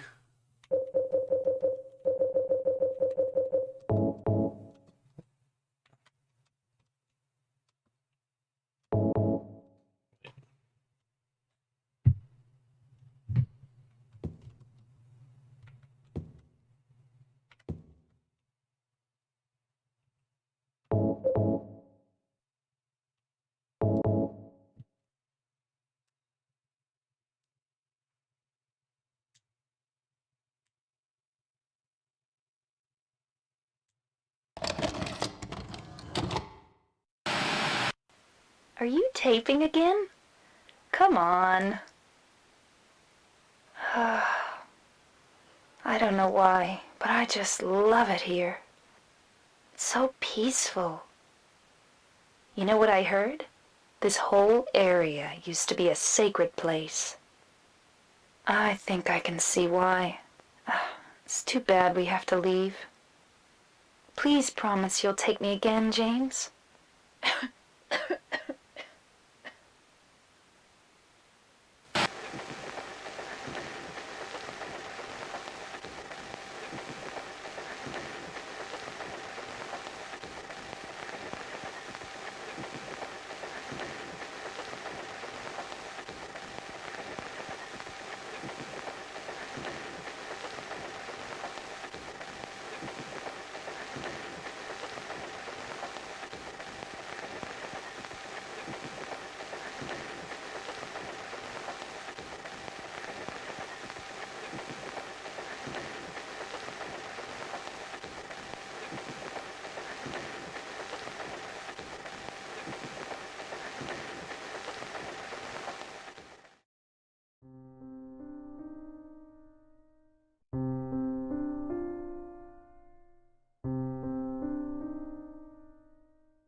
Mary.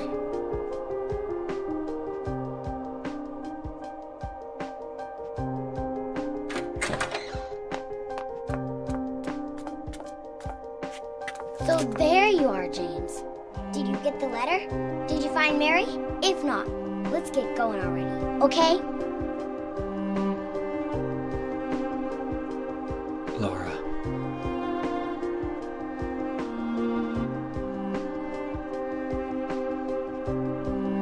Mary's gone. She's dead.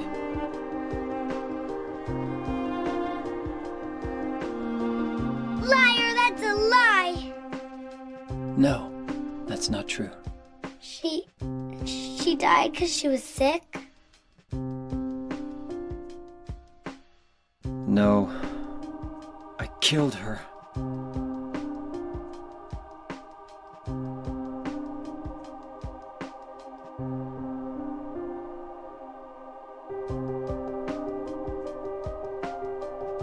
You killer! Why'd you do it? I hate you! I want her back! Give her back to me! I knew it! You didn't care about her! I hate you, James! I hate you! I hate you! I hate you!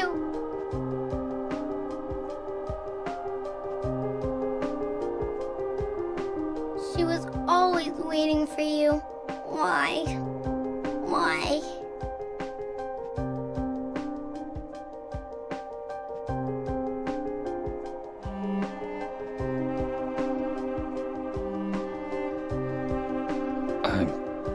sorry.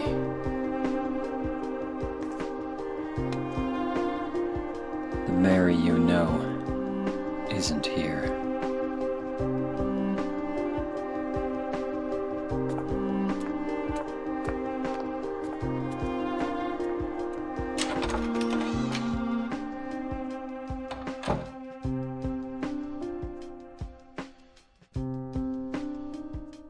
Laura, I'm sorry.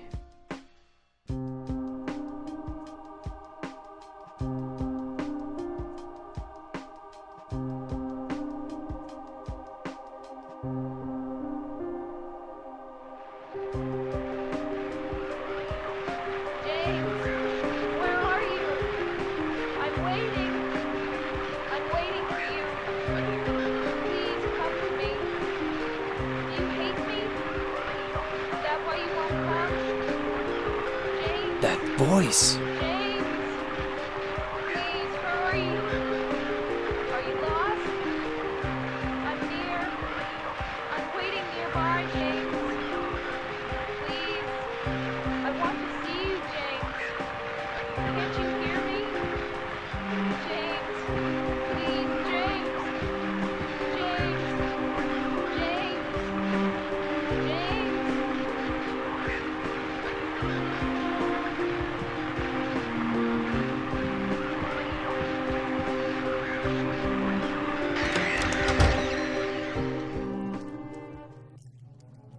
So this is when when the hotel starts to become the otherworld variation, if you will. Or now it's just in complete ruin. There's a lot to unpack there. After doing so much searching and then going through so many trials and tribulations, James has realized that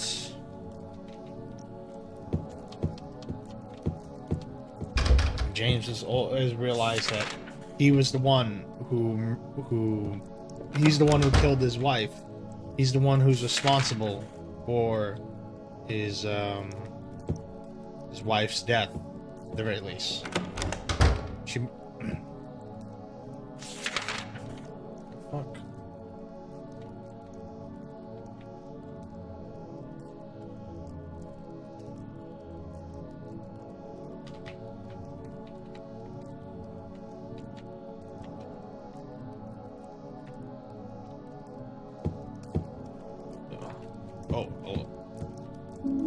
And really, depending on the ending you get,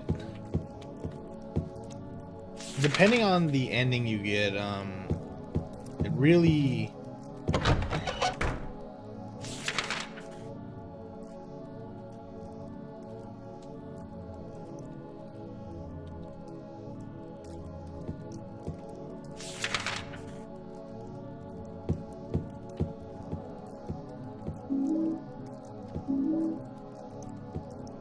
how James comes to term with that heavily depends on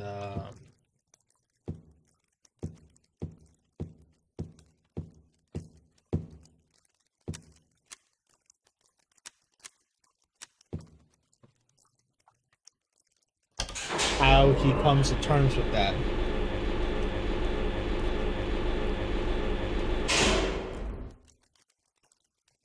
And we'll see what ending we get.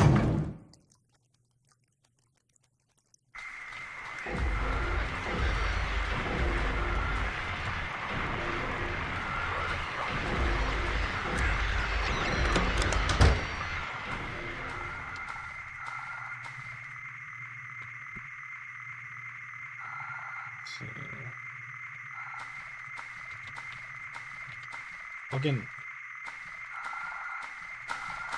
it's a lot of health drinks.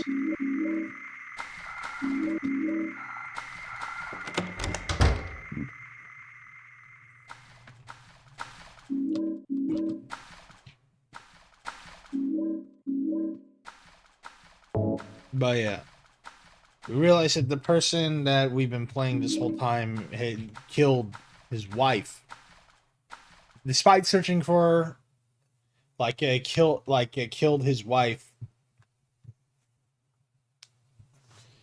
and has just essentially been just chasing a ghost. And if everybody has been, if all of the if the other two survivors that we encountered, being Angela and Eddie, been people that have been called here to confront their demons,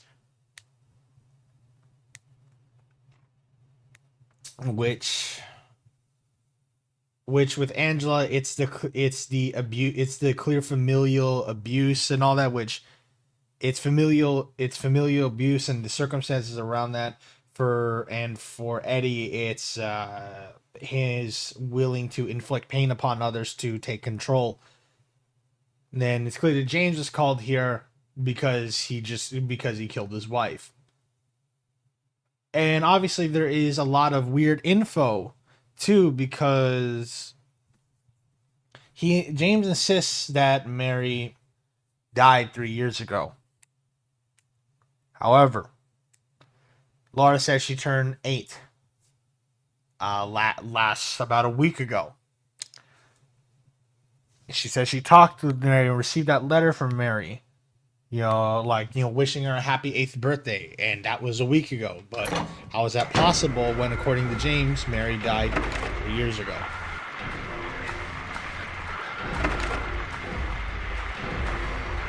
Whoa.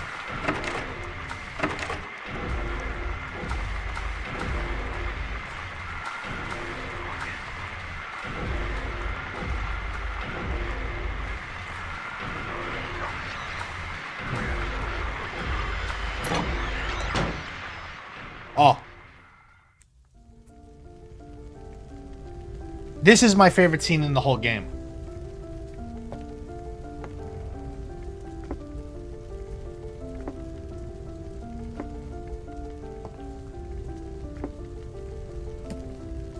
Mama! Mama, I was looking for you. Now you're the only one left. Maybe then I can rest. Mama, why are you running away?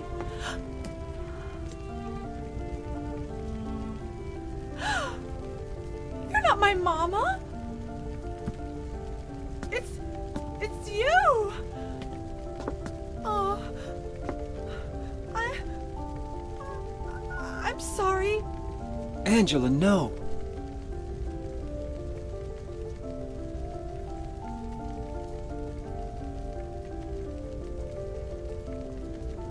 Thank you for saving me. But I wish you hadn't. Even Mama said it. I deserved what happened. No, Angela, that's wrong.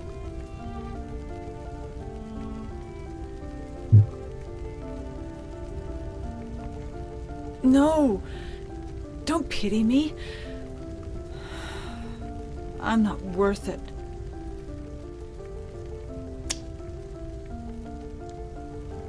Or maybe you think you can save me. Will you love me? Take care of me? Heal all my pain?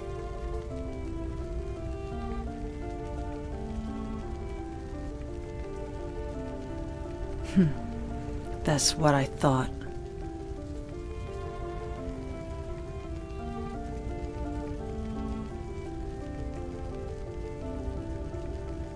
James, give me back that knife. No, I won't. Saving it for yourself? Me? No, I'd never kill myself.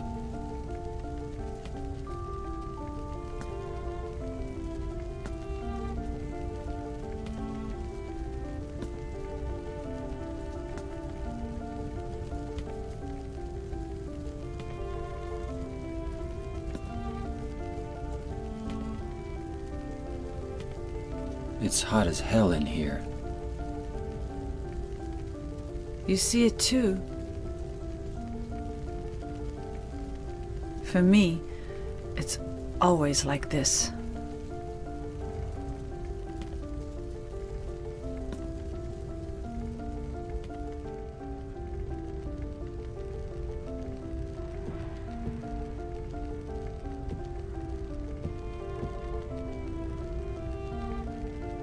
There she goes. The character who, in my opinion, who really did not deserve the fate that was given to her. And it's incredibly fucking sad. What happens with her. We don't see it. I believe it's said by either... There was someone on the team that says that there's been so many theories about this scene in particular, and I'm not sure which one I'm necessarily inclined to believe more than the other, but there was one that was really interesting, where someone even said that, like, you know, what if they're talking about James is hot as hell in here line. Some people have wondered, like, what if James doesn't see the fire? Instead, like, he just feels the heat of whatever, like, of what Angela sees. Because we have these weird moments where it's almost like the world of what the characters experience crosses over into James's world. For example, the abstract daddy is a manifestation of Angela's torment in the town of Silent Hill here. And the only time we see it is, you know, when those worlds kind of, like, cross over with each other. And, you know, we see the abstract daddies here, and that's because she's been here this whole time. And so this is the one glimpse in some way, shape, or form that we're just seeing it all culminate. And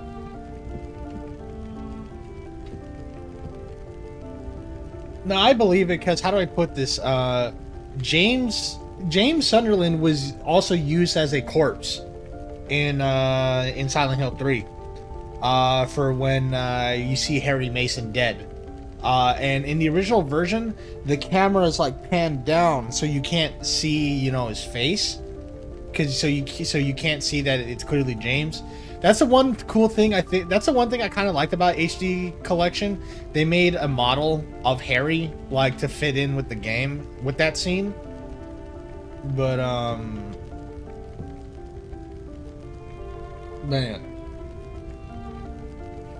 So, no, yeah, this is a rough scene, because I thought I was going to find more documents or something on her. I don't know, maybe I haven't found anything yet, but Angela is a victim of physical, emotional, and sexual abuse from her own family, from her dad, and I think her brother, if I'm not mistaken. And it's really... Reading Angela is one of the most fucked up, darkest, like, characters I've ever like read into when playing this game, and looking at more info that came out in, like, magazines, interviews, and all that stuff about these characters and all that. And it genuinely breaks my heart every time just seeing that this is the fate that she ultimately resigned to. I think it's either said or, like, because this is just how she sees the world. At least this is how everything looks to her, according to what she said. And, you know, I was always kind of inclined to believe that she died in this inferno that it was manifested to her. But really, I think I remember I saw either a director comment or someone from the team. They said that I think that she killed herself off screen, like through another means. And yeah, it's genuinely fucking heartbreaking. It's genuinely heartbreaking. Angela is like, look at this. Like, I want you to put it like this. Eddie, the fate that he was given is not one that someone should go through, but it's ultimately the one that he deserved through his own actions. And yet whatever route James ends up in the endings is also deserved based through his own actions. Angela, I can't say that about her. I really can't say that about her at all, and that's what makes it so tough.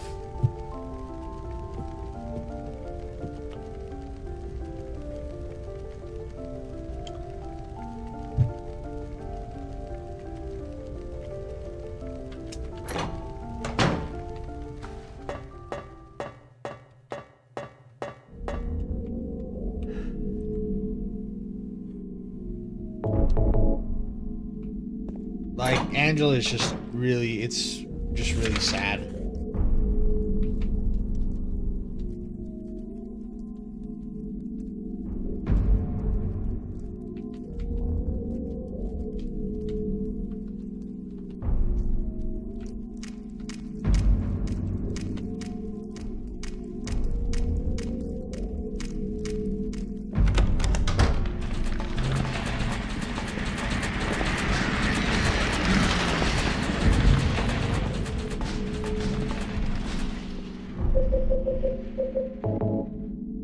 But by the way, I might need this.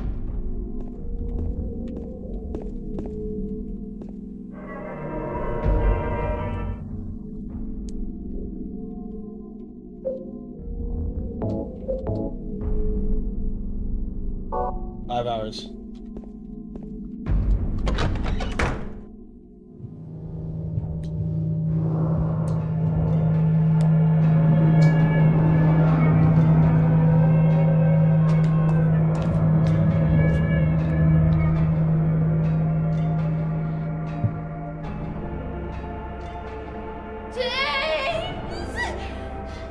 Stop! Leave her alone! Leave us both the hell alone! Ah!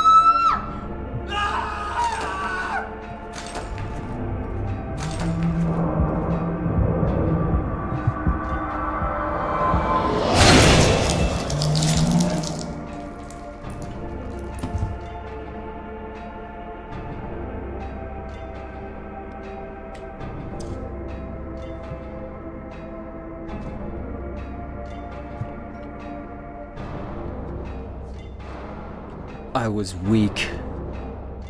That's why I needed you. Needed someone to punish me for my sins. But that's all over now. I know the truth. Now it's time to end this.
sloppy like.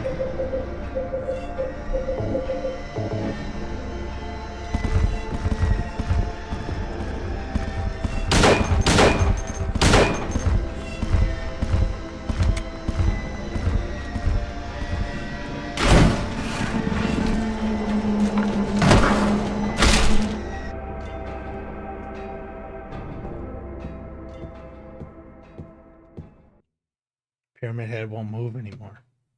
Looks like he's holding something. Rust colored egg. Scarlet egg.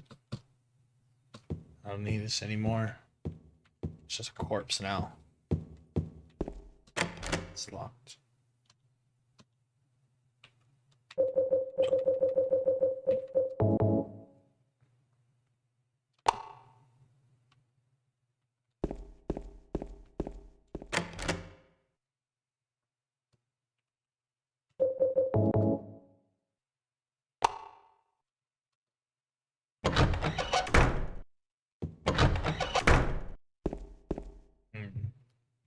Does it matter which one I go through?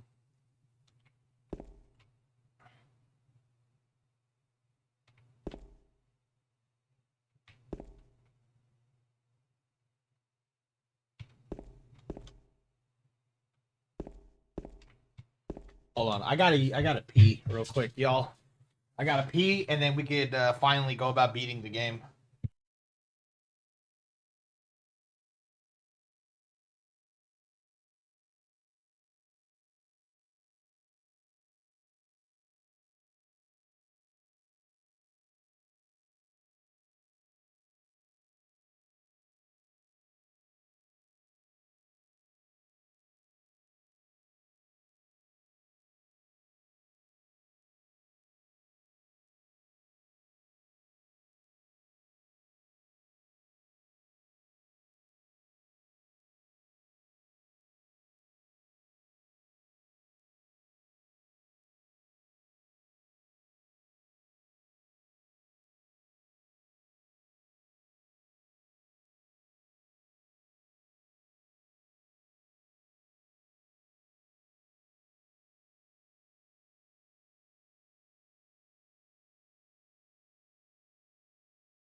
All right. Okay, I'm back.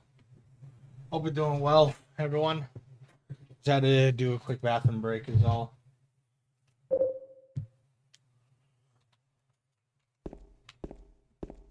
All right. You ready? Everyone?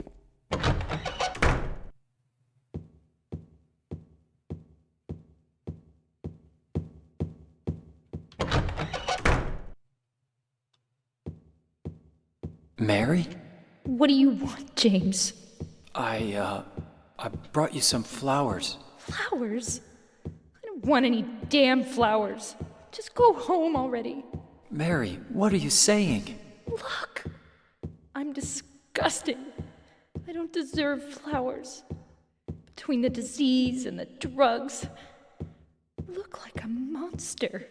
Well, what are you looking at? Get the hell out of here! Leave me alone already! I'm no use to anyone. I'll be dead soon anyway. Maybe today, maybe tomorrow. It'd be easier if they'd just kill me. But I guess the hospital is making a nice profit off me. They want to keep me alive. Are you still here? I told you to go! Are you deaf? Don't come back! James! Wait! Please don't go! Stay with me! Don't leave me alone! I didn't mean what I said! Please, James! Tell me I'll be okay! Tell me I'm not going to die! Help me! So there's a lot to unpack there. So it's clear that after getting whatever illness Mary got, she went into these very bipolar, manic, depressive episodes, and the fear of, I can't imagine the dread, the fear, the anger, the sadness of being told that, you're sick, and we can only treat you to put your pain at ease, but you're going to die. And James clearly went through a lot during that time and probably had to deal with these clear bipolar manic episodes, and it took a toll on him. And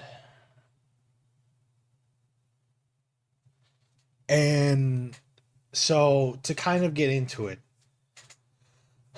Mary only just recently died. Like, it's confirmed through, through like what directors say, the writers say, and also what the and also through like various clues here that Mary didn't die 3 years ago. In fact, she only died just recently, and we'll get into why James came here in the first place. Once we go through the endings, because I don't really want to replay the game all over, especially to get the rebirth endings and the joke ones like UFO and whatnot, UFO and dog, but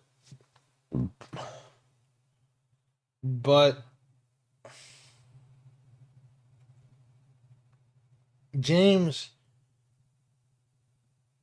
the reason why he says Mary died 3 years ago is because 3 years ago is likely when she got that illness.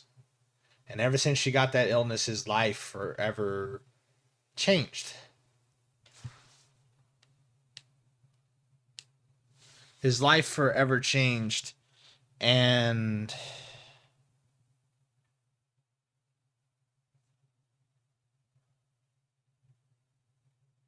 that's when Mary just ultimately became worse, not just physically, but also mentally. And it took a toll on him. And it always it's a rough thing that real people go through. In that, what happens when the person you love more than anything becomes sick in a way that could be fatal, that could be terminal, and they get worse in front of you in both physically, emotionally, spiritually, or whatever, and it makes you worse too. It's already painful enough you have to watch someone you love die slowly before your eyes, but for them to just also just not even be a even somewhat reflective of what the person that you loved. And but and so James acted selfishly ultimately. Maybe there was some part in him that felt like he was doing Mary a favor by putting her out of her misery, but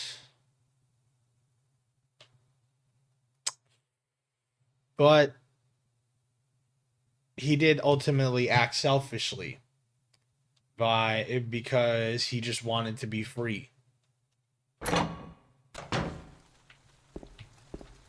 So we'll see what ending we get.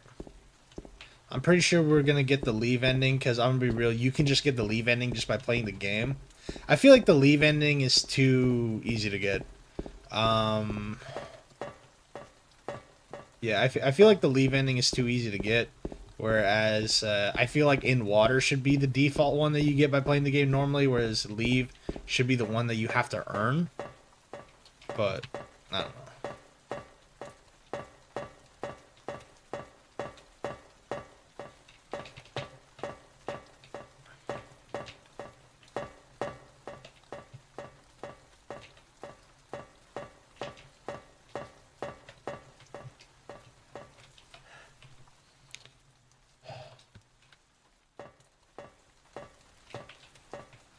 But let's see.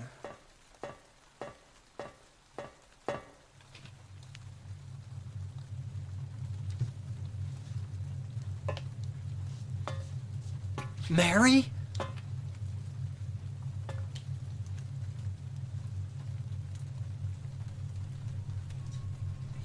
When will you ever stop making that mistake? Mary's dead.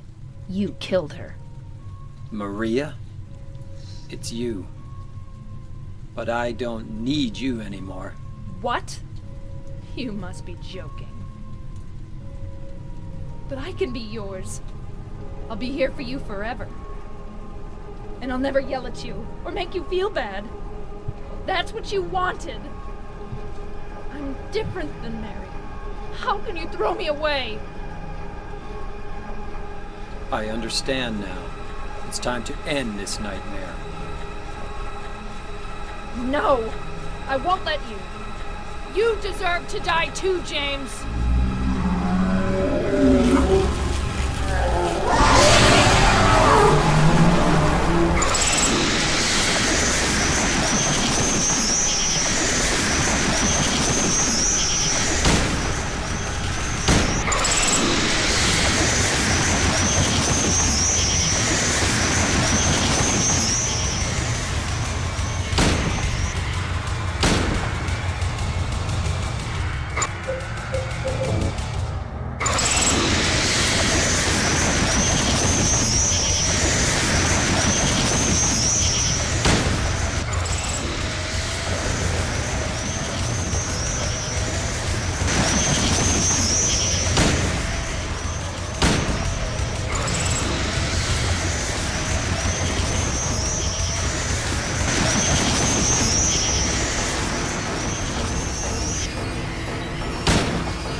Mary?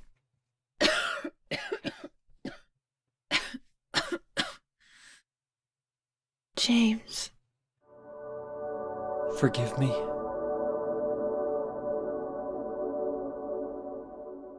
I told you that I wanted to die, James. I wanted the pain to end.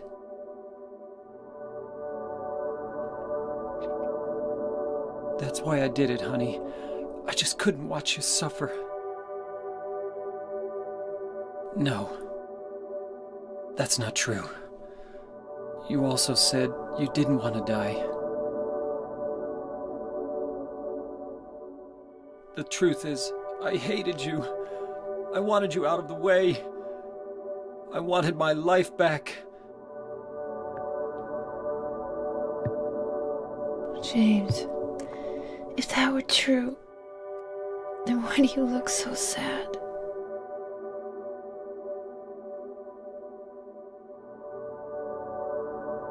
Mary? James. Please.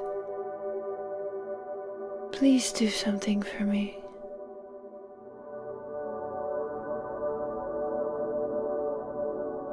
Go on with your life.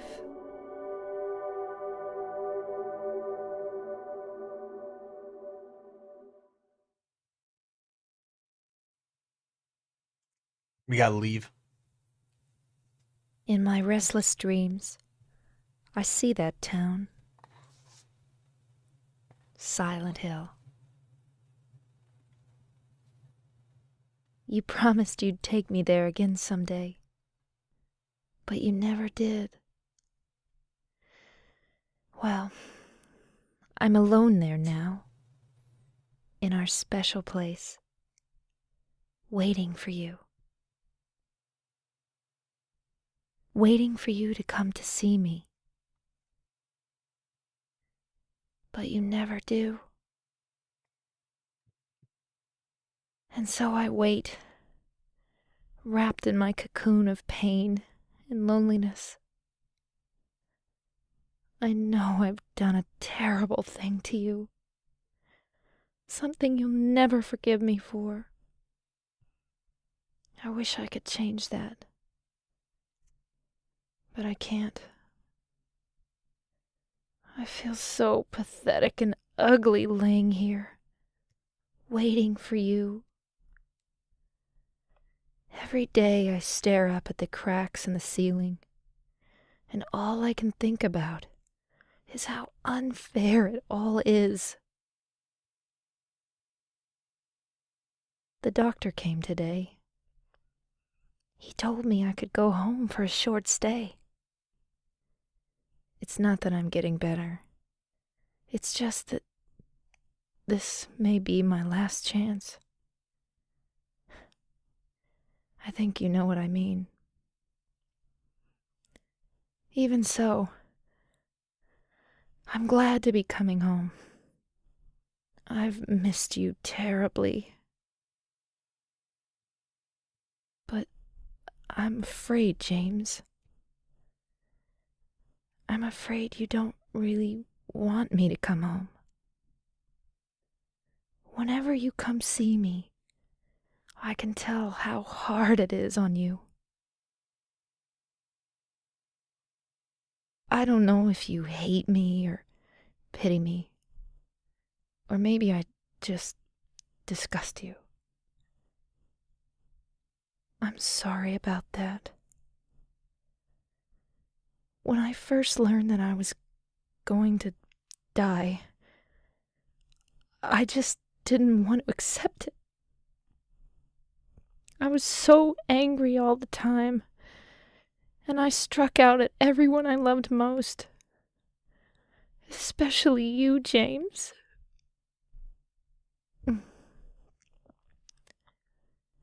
That's why I understand if you do hate me. But I want you to know this, James. I'll always love you. Even though our life together had to end like this, I still wouldn't trade it for the world. We had some wonderful years together. Well, this letter's gone on too long, so I'll say goodbye. I told the nurse to give this to you after I'm gone. That means that as you read this, I'm already dead. I can't tell you to remember me, but I can't bear for you to forget me. These last few years since I became ill, I am so sorry for what I did to you, did to us. You've given me so much, and I haven't been able to return a single thing. That's why I want you to live for yourself now. Do what's best for you, James. James, you made me happy.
Total damage 978 points.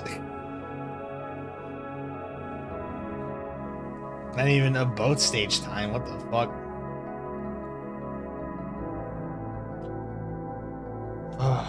There's a lot to unpack there on that final note, man.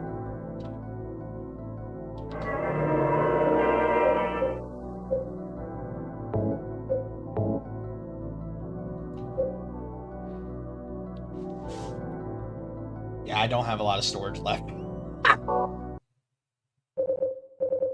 Okay,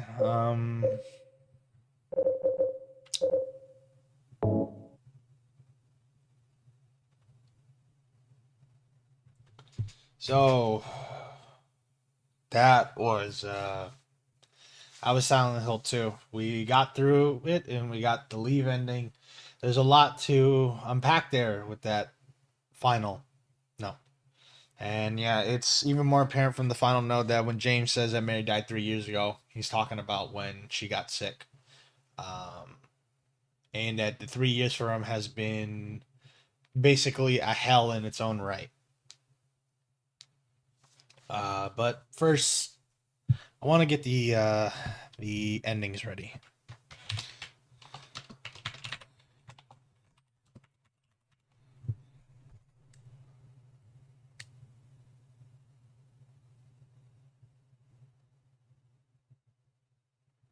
So what we saw was the leave ending.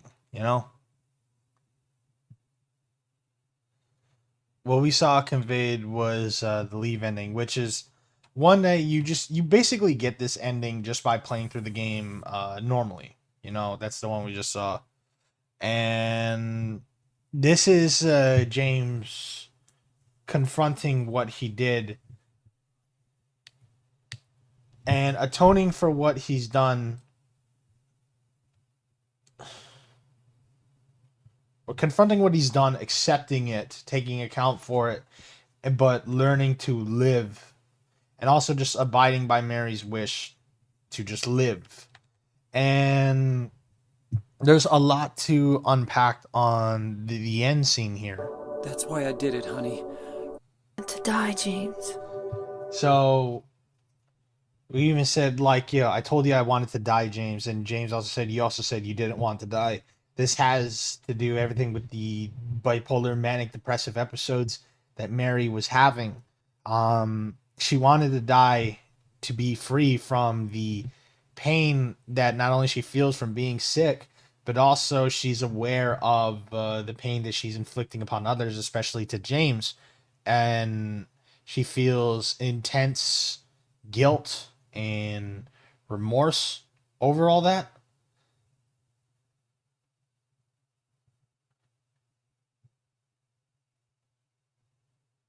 And how do I put it? She feels pain, guilt, just remorse, and like, but also she doesn't want to die. It's our human nature to not want to die.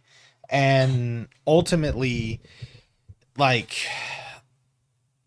it is possible that James suffocating her to death was a mercy kill, but he also did it with selfish intent.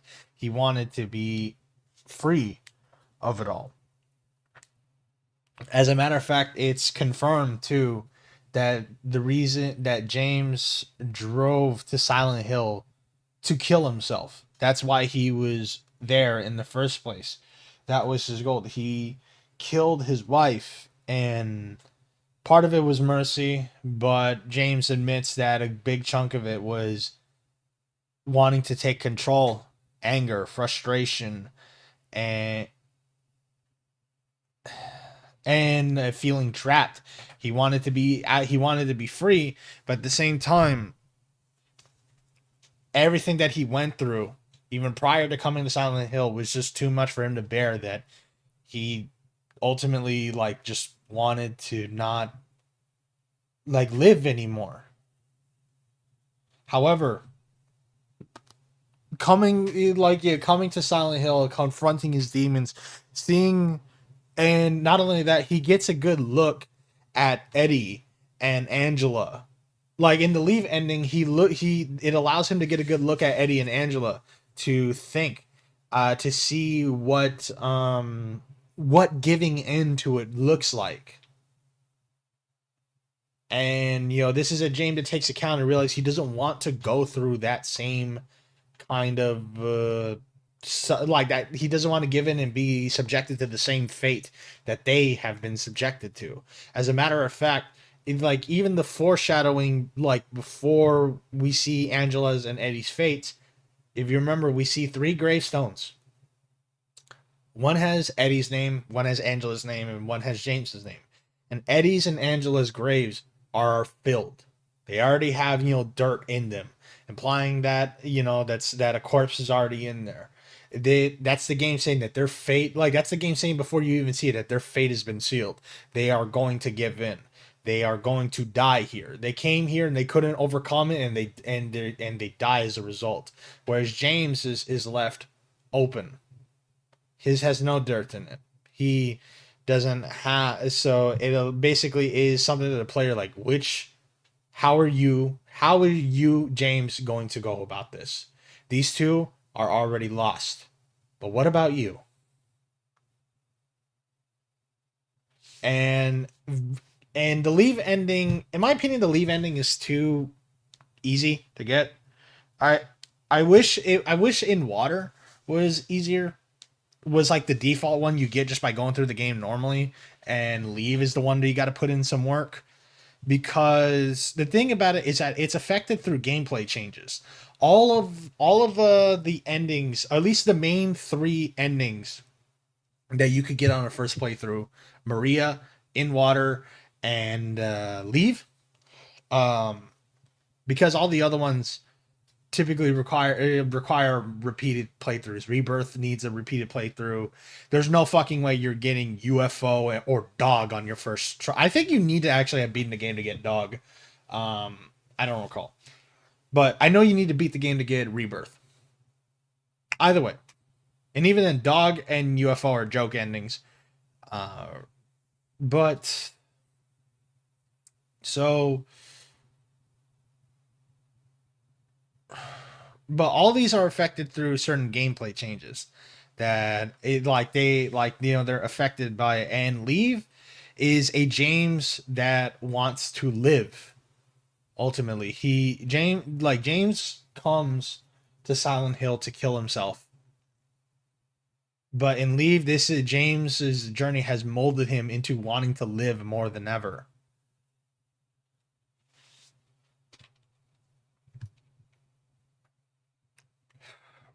There is something I want to showcase. That is, I'm gonna be real. It's really disturbing, and it did get cut from the game. Silent Hill 2 videotape audio. So the scene that James views the videotape is completely muted and all that. But if you can believe it,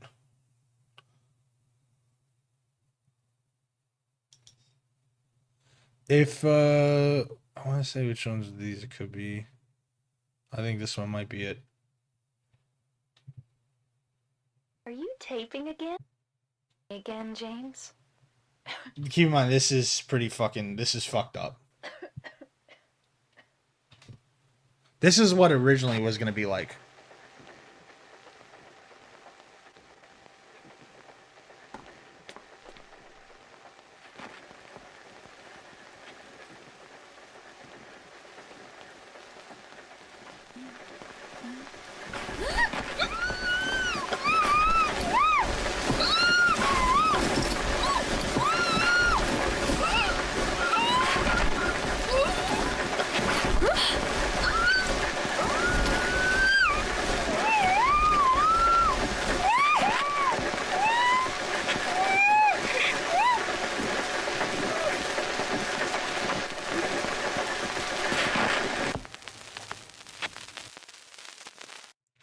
It's and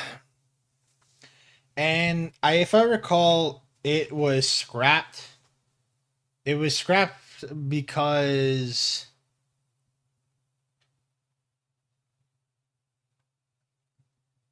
I think, if I recall correctly, it was scrapped because they wanted to keep it ambiguous, more or less. Because if it was like a consensual mercy killing, or was it James just just decided to up and kill his wife? And by keeping the and I think if I recall, by keeping the audio, they felt like it made that part like less apparent. And I'm glad they got rid of it. I think it's a little too disturbing, but also like there's also kind of a point in keeping it, because I think you could have that kind of audio and still have it be like a assisted suicide. Because here's the thing is this is going to sound really fucked up, but you see it in people who took their own life by hanging themselves, right? And when they hang themselves, these people are always found with clear signs of like struggle, like around their hands and all that, like as if they're trying to get the rope off. And while it's always, we can never say for sure.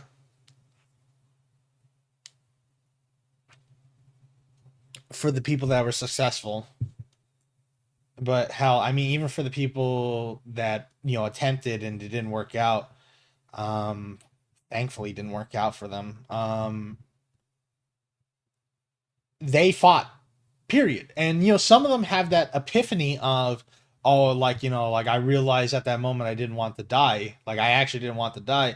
The thing is, that's not true for everyone. The thing with these people is that it's your body's natural instinct to try to free yourself. Before you can even think about what's happening, your body is just almost like it's moving on its own to free yourself from the asphyxiation. And it's so crazy that that person could have like wanted to die till the very end, but it's like their natural instincts are fighting to live, even if their mind doesn't want to. Um, and that could, be conveyed even if the audio. I think that could have been conveyed too if the audio was like left there.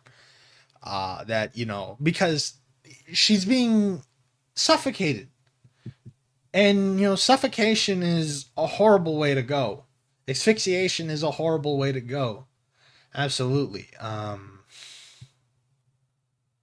Whether it be through like being hung, being smothered, being drowning, anything of the sort, it's a horrible, horrible, horrible way to go.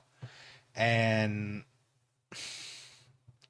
even if Mary genuinely did want to die, like through and through, she naturally would have fought the whole time. And that's what I think makes this part so heavy.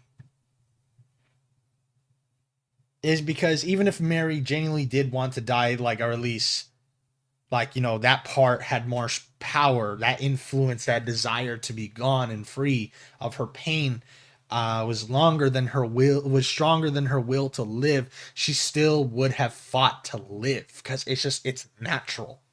And James here was doing it for sure as part of a, he was partially trying, like, being merciful and doing his one last favor or act to his wife. But however, he admits here that, excuse me, he admits here that, but yeah, he says the truth is I hate you and want out of the way. And she says if that were true, then why do you look so sad? And I think he is being truthful here. But here's the thing is that him saying, like, I just couldn't watch you suffer, but also is true. And but also him saying that I hate you, I want you out of the way is also true, because he went through so much mental torment in the 3 years in which he was sick, having to be around all those manic depressive swings. And his whole life became about this. And not only did his whole life became about watching his wife die slowly right in front of him, but everything about it just changed for the worse. She lashed out on him. She made him feel like garbage. She just like made him feel, he just felt utterly helpless and trapped the whole time. And you can't just simply leave. You can't just simply leave. You can't just simply just go on as if none of it is happening. It's impossible to do. And the thing is too is that I've heard of relationships where the people aren't necessarily married, but like, let's just say they're just like partners, they're just like in a standard dating relationship, and then one of them gets sick with cancer or whatever. But however, here's the thing is that I've read about relationships where it felt like that things were kind of rocky and weren't exactly in the best terms, like leading up to them getting like cancer or some kind of sickness that could kill them. And then now they feel trapped because things weren't already great leading up to it. And now things got worse. And now that person's kind of put in a bind because they're already in a situation where somebody's kind of falling out of love with somebody. And now they're put in a situation where they feel like that they have to stay now, because if they leave now that that person is like, like ill, then they look like a horrible piece of shit to everyone around them. But however, the thing is that things were already getting pretty fucked leading up to that.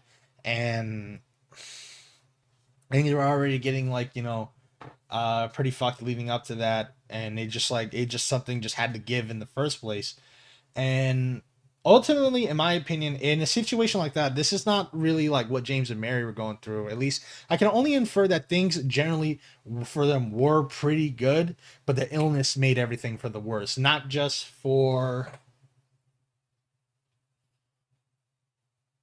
like I like to think that James and Mary had it pretty good with each other, and the illness is what changed everything for the worse. And James, like slowly watched the woman that this woman that he loved that loved him, and honestly, they still loved each other very much to the end, or they at the very least loved what was before all this too, because that's the thing too that Mary was talking about in the letter too, is just that she, whenever she's fondly remembering anything, she's only really fondly remembering of what happened before the illness. She understands, or she sees that the 3 years of being sick and being around each other has just been nothing but a horrible send off essentially for each other.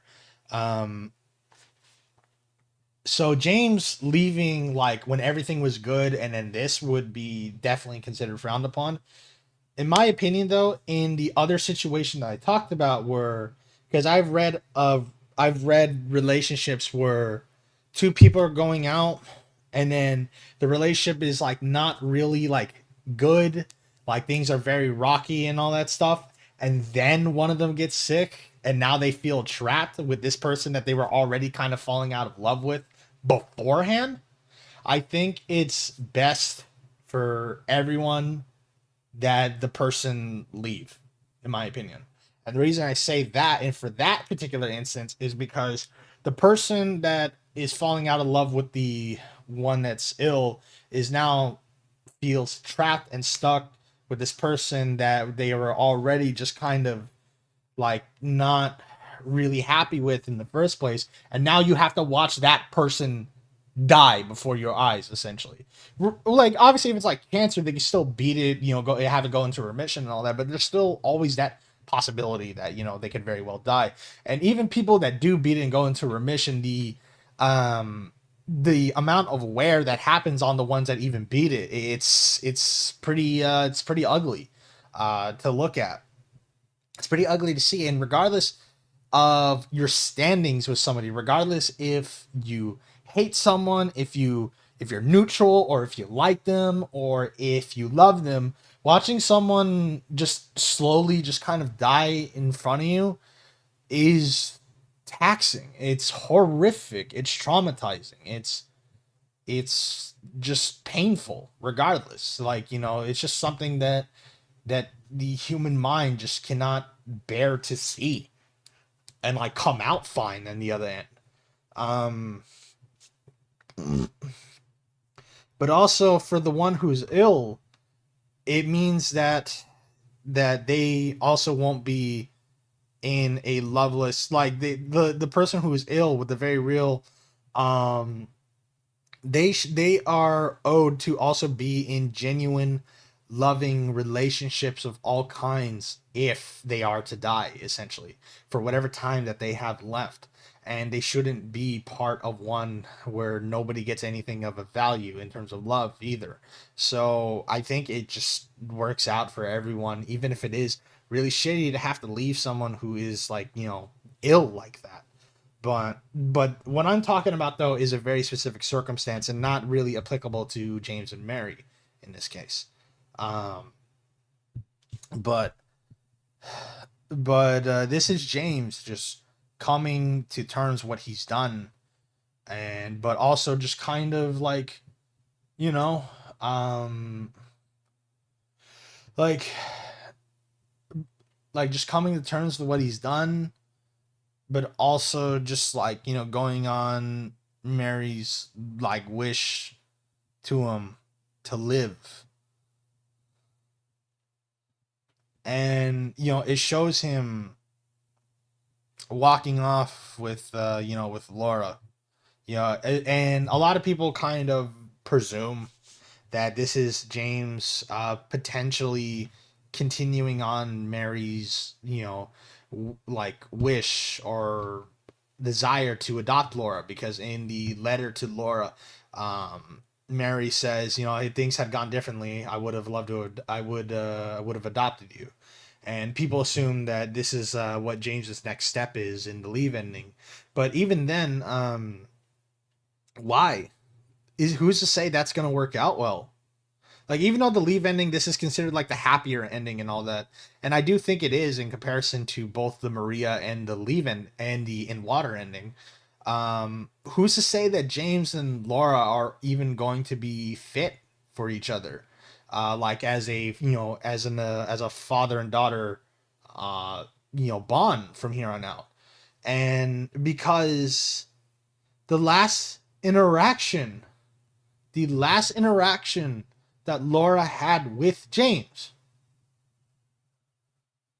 Imagine, like, the last interaction that Laura had with James was her being told that this man killed the woman that she loved, that loved her, that even like was going to be, that wanted to be, that was like almost like a maternal, like, figure to her. And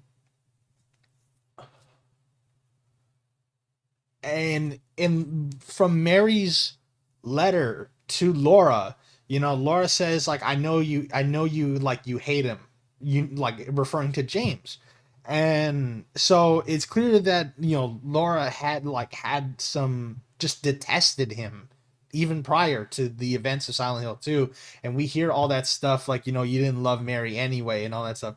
And so Mary, probably in her manic depressive episodes and all that, in these mental episodes, probably either like heard the lashing out at James, or she probably talked about James, and like, Mary's mental state was just all over the place during her illness, and she probably just conveyed the negatives to Laura. So Laura's already coming in with this negative disposition to James. And now their last interaction before seeing them leave together in this ending is James admitting, I killed her. I killed the woman. I killed the woman that you admired and looked up to most. I took her away from you. It's my fault. So could she even could these two even really spend a life together as an adoptive, like, as a, father daughter duo? Is that something that is even feasible?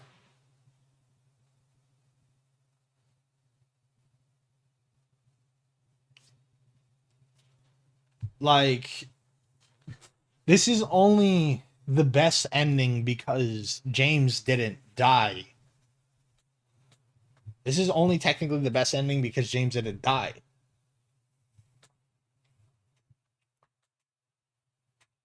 But it's I don't know, it's really insane to think about. Because, yeah, like, I do like this ending for James more, but like, people talk about him walking off of Laura as if, things are gonna be like kind of okay, I guess. Like, that James is gonna, like, would probably adopt Laura and all that. And sure, that's feasible. But I personally don't see these two working out, like having like a familial kind of life together. I think there would just be too much resentment from Laura's side, even growing up.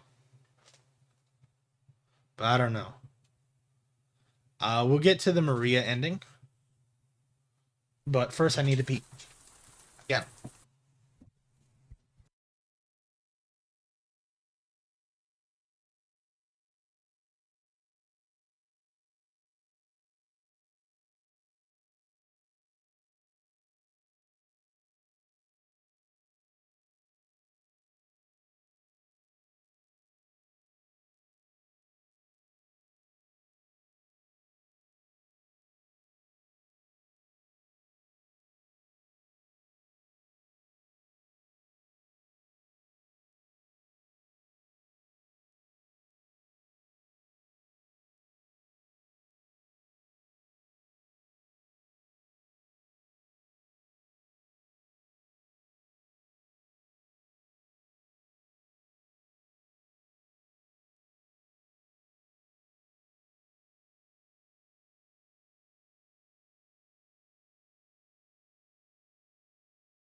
All right.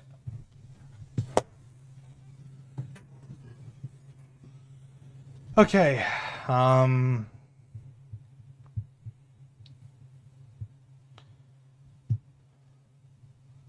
Maria.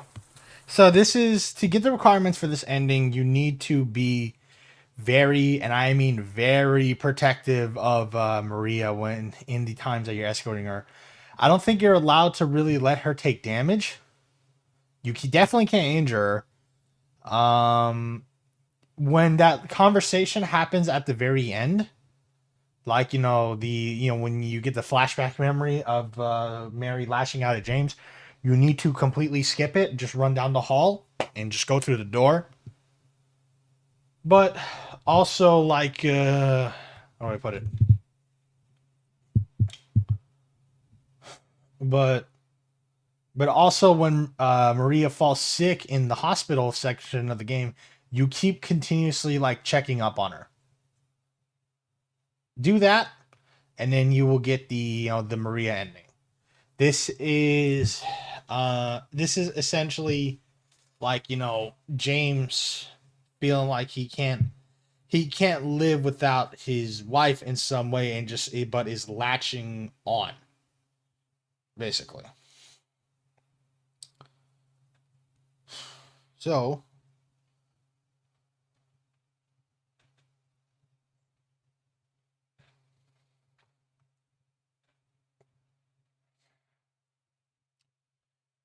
and but this is and so normally the final boss is Maria, and the conversation here is different. James, I've been waiting. So yeah, here's the thing too, is that if I recall correctly, depending on the ending you get, the final boss is Mary, but the final boss is Maria, also depending. Mary. I'm sorry it took so long. Didn't you want to see me? Yes, I wanted to see you. Even an illusion of you. That's why I came here. It's not true, is it? You killed me. I couldn't watch you suffer. Don't make excuses, James. I know I was a burden on you. You must have hated me. That's why you got rid of me. It's true. I may have had some of those feelings.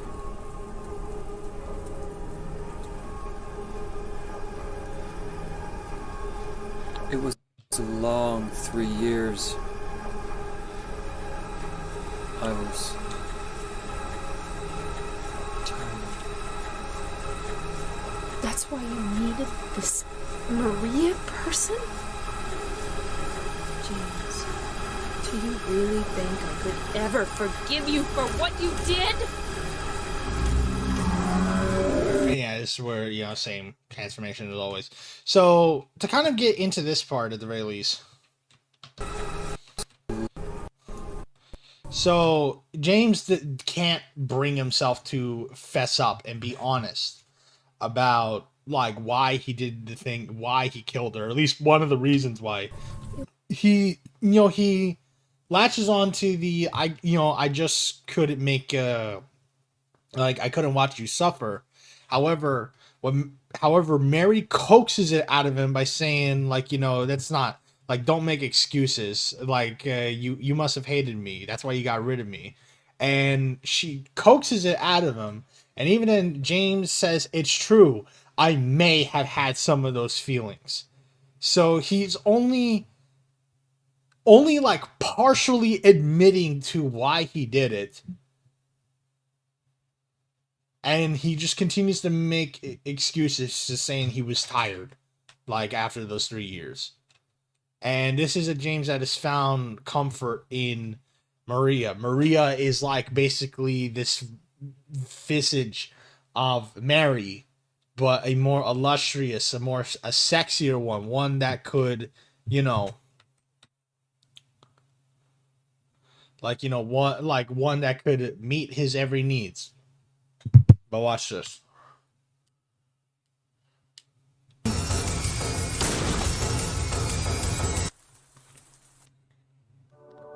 So now he's back at Rosewater Park.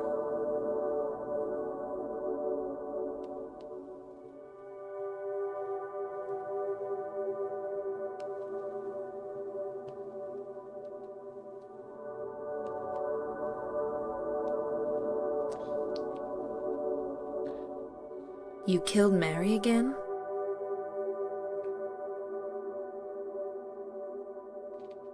That wasn't Mary. Mary's gone. That was just something Maria?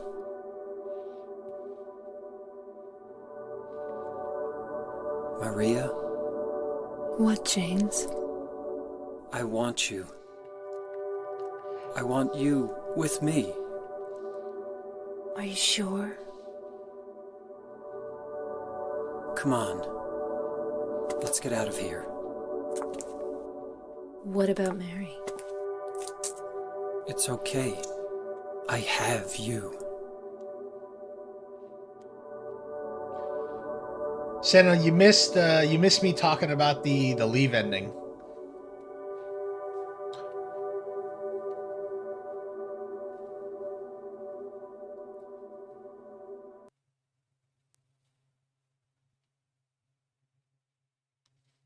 In my And restless... yeah, like you'll always hear the letter regardless of the ending you get.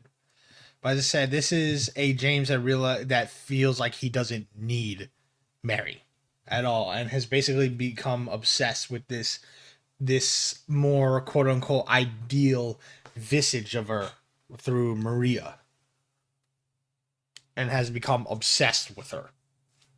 That's also why the final boss is Mary and not Maria.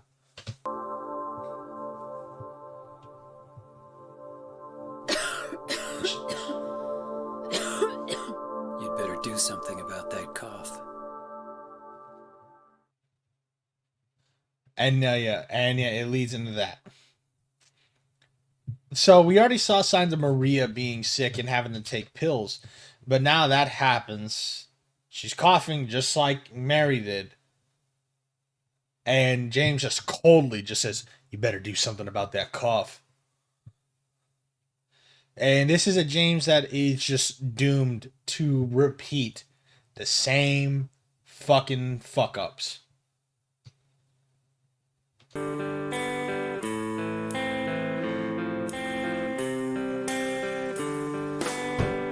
I love that song, don't get me wrong. And In Water. This is the one that I see a lot of people consider this one to be the true canon ending. Not this game has canon endings, but a lot of people like to make this like their personal canon ending. Guy Seehee, the voice actor for James, he believes that this is the canon. This is this is his true ending for the game. The novelization of Silent Hill 2 uses this ending.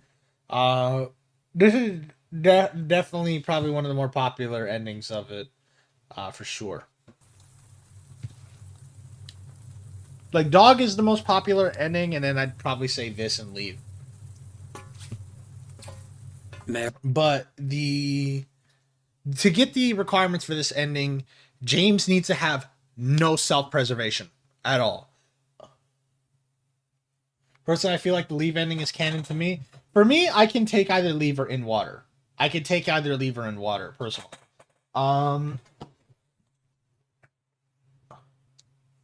But if you look at the stream, like eventually, Senna, I was talking about Leave, and I was mainly talking about how a lot of people paint Leave as this better ending for both James and Laura. And it is better. It has a better, more bittersweet note than In Water because James lives. But I was talking about how a lot of people like to view James and Laura leaving as if a lot of people view James and Laura leaving together, as if James is going to continue that. Like, because if you remember, Mary talks about if things had gone differently, she'd adopt Laura, and that James is going to follow in that wish of Mary. But I was getting into detail how I don't think that would work out, because Laura would have way too much to resent James over. Remember, she comes into Silent Hill already detesting him right out the gate, and the last interaction before the ending that they have is James just fessing, saying, "I killed her, the woman you admired most, who was your mother figure to you. I took her away from you. It's all my fault," and so on. And then she's just screaming like, "I hate, like you're a murderer. I hate you. Give her back."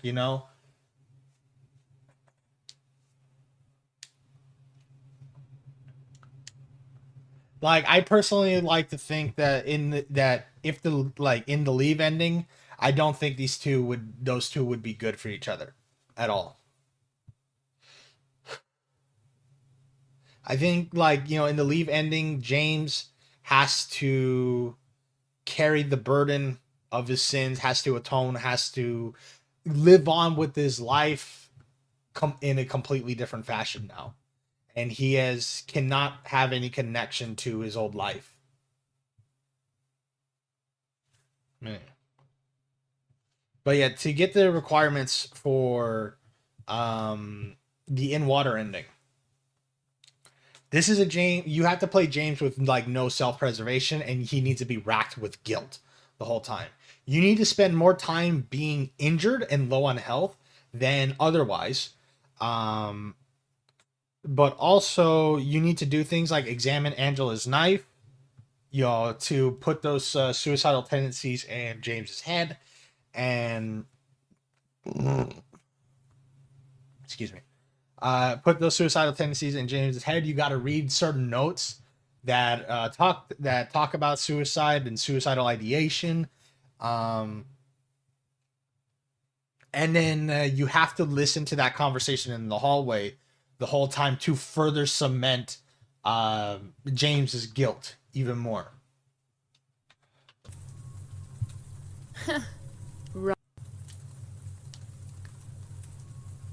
Oh, this is different. Wrong again. This conversation. Mary's dead. Yep. You killed her. So Maria opens up just by saying, "When will you stop making that mistake?" Just like you immediately getting angry at him. Now she's just rubbing the guilt in even more. Maria, I'm done with you. What do you mean? But I can be yours. I'll be here for you forever. And I'll never yell at you or make you feel bad. That's what you wanted. Now I understand. The problem is, you're not married. No, James. I won't let you. I'll never let you have your Mary back. So this conversation is different. James is not really acting triumphant here. He's not having those lines like, "It's time to end this nightmare." This is a James that is still just like, that this is not Mary. Mary's gone. I killed her. And he's racked with guilt the whole time.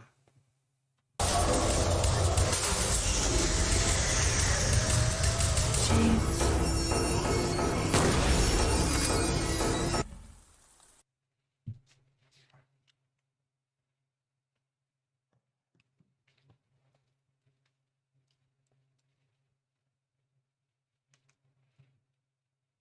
Mary?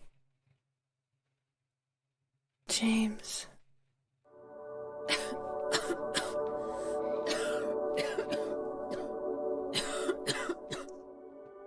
Forgive me. I told you that I wanted to die, James. I wanted the pain to end.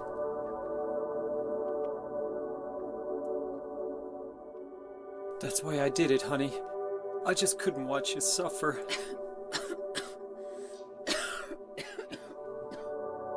No. That's not the whole truth. You also said that you didn't want to die. The truth is, part of me hated you for taking away my life. You killed me, and you're suffering for it. It's enough, James.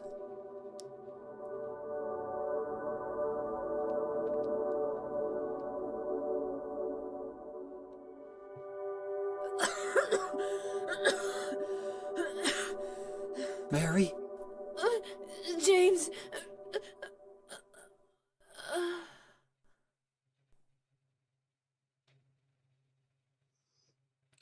So to just unpack this at the very least, so this is James admitting to like what happened.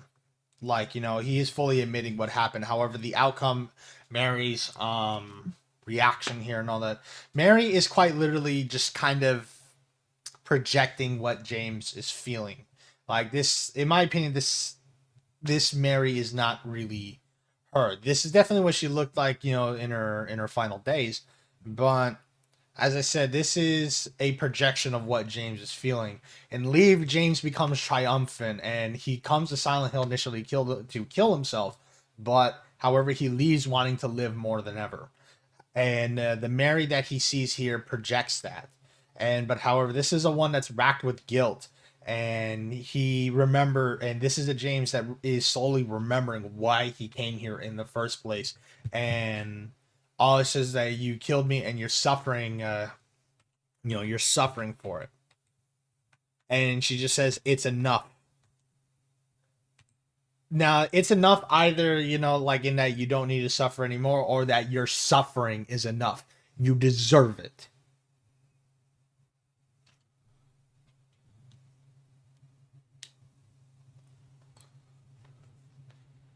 And so she doesn't tell him to live. She dies rather kind of unceremoniously. The send off is just really anticlimactic. It's just left up in the air, and there's no closure for this whatsoever.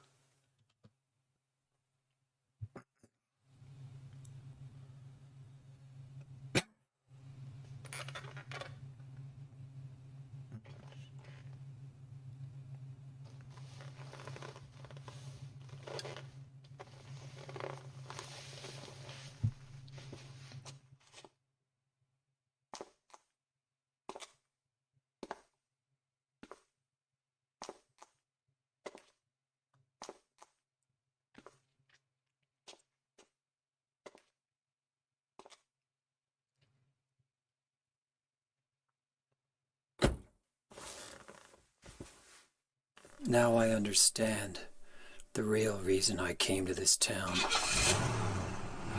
I wonder, what was I afraid of?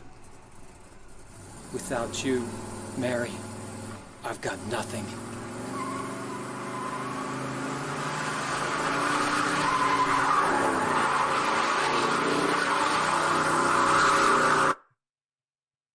Now we can be together. In my restless dreams, I see that town. And to be honest, this ending makes the letter segment so. I'm gonna be real. The letter segment becomes really devastating, with this ending. And yeah, that's where we get Angel Thanatos playing,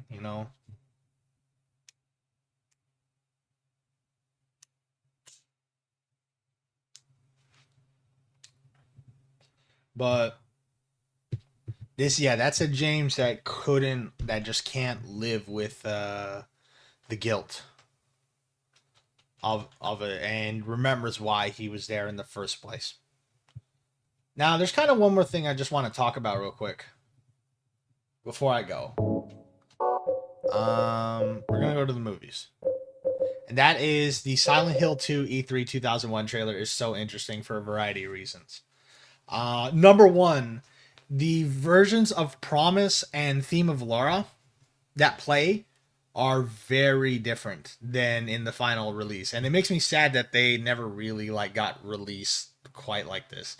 But also, there's so many things about this that I love that I've pointed out, like to my best friend, because I was really fixated on this game once upon a time. But I love this. I love this trailer. James, honey, did something happen to you? After we got separated in that long hallway? Are you confusing me with someone else? You were always so forgetful. Remember that time in the hotel? You said you took everything, but you forgot that videotape we made. I wonder if it's still there.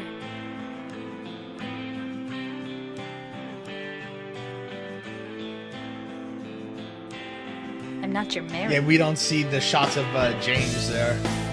Like, it's just this one shot of Maria.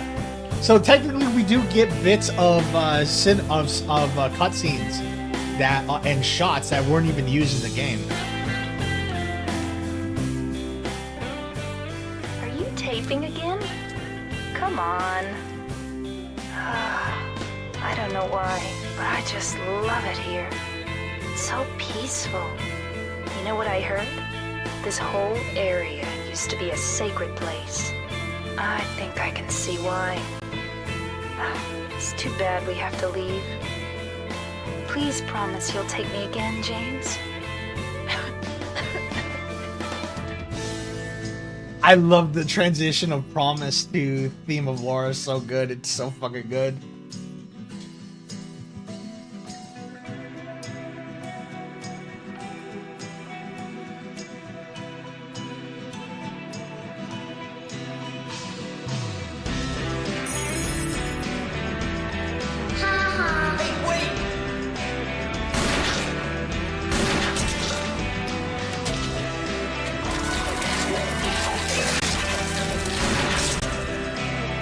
Just put the gun to their head.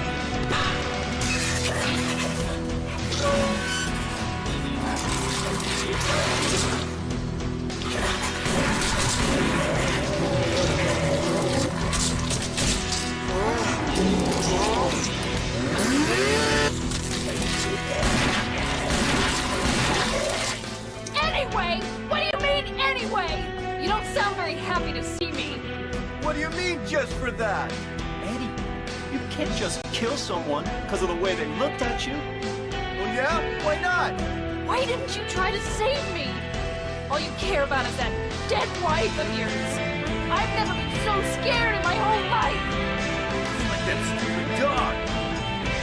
You got it coming too.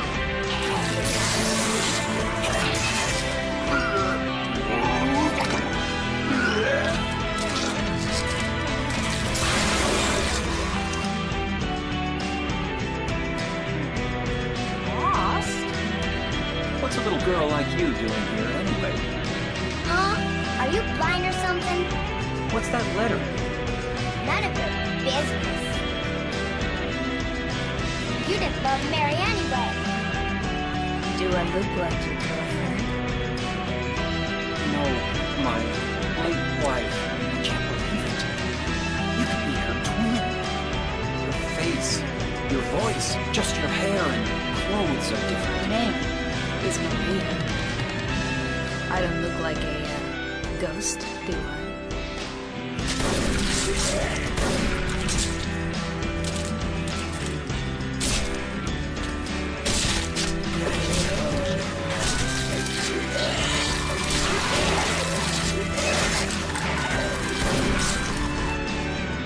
Oh, it's you.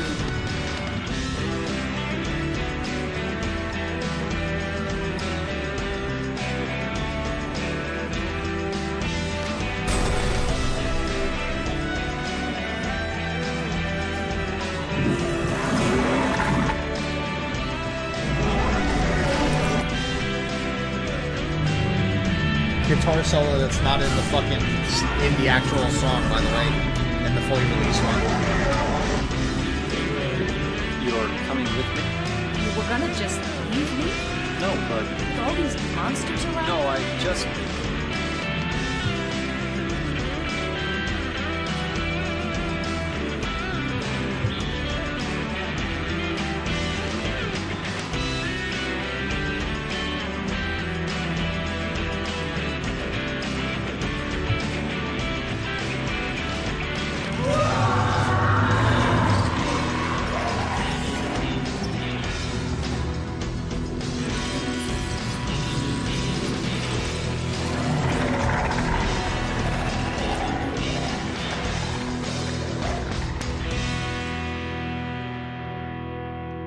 here for you, James. See? I'm real.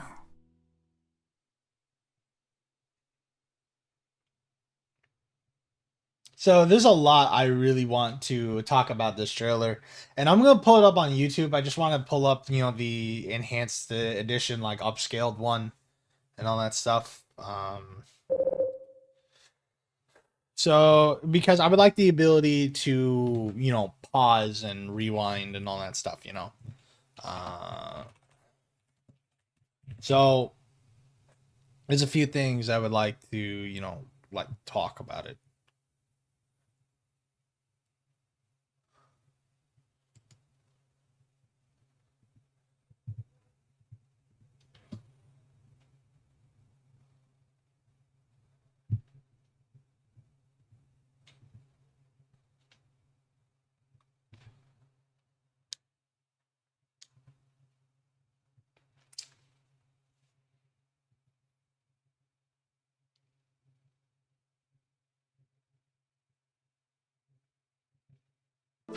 Do I look like... Let's see. Apparently, there's a Tokyo Game Show trailer. There's a Tokyo Game Show trailer, and then there's the...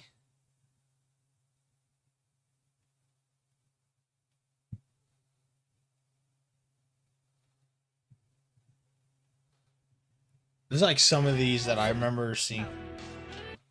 And I want to pull up the actual screen. I want to pull up the actual cutscenes from the game to kind of compare certain things. And so, Seno, like, this might be a bit up your alley because, we're going to be talking about some pre-release shit.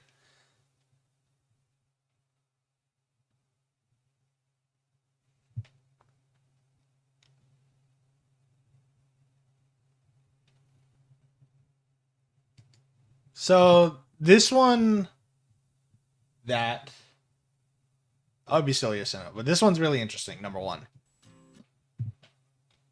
This, I think, was like probably the very first trailer of the game, if I'm not mistaken. This might have been like the very first trailer of the game because there is like certain things about it, certain cutscenes and all that look super, they look super different. First off, sounds different. Theme of lore is just like, this is like a concept. It's like a demo version.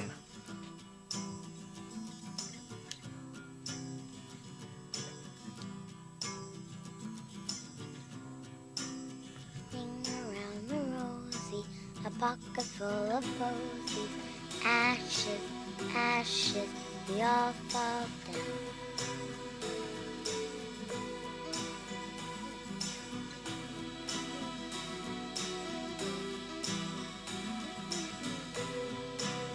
You! It was you, wasn't it? I'm here for you, James.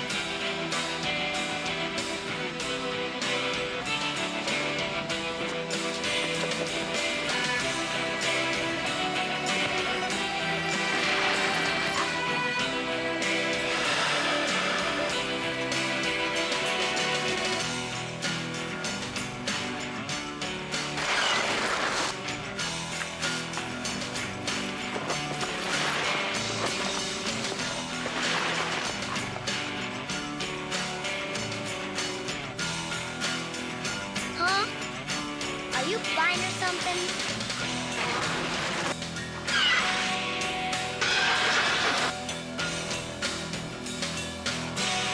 See? I'm real. For I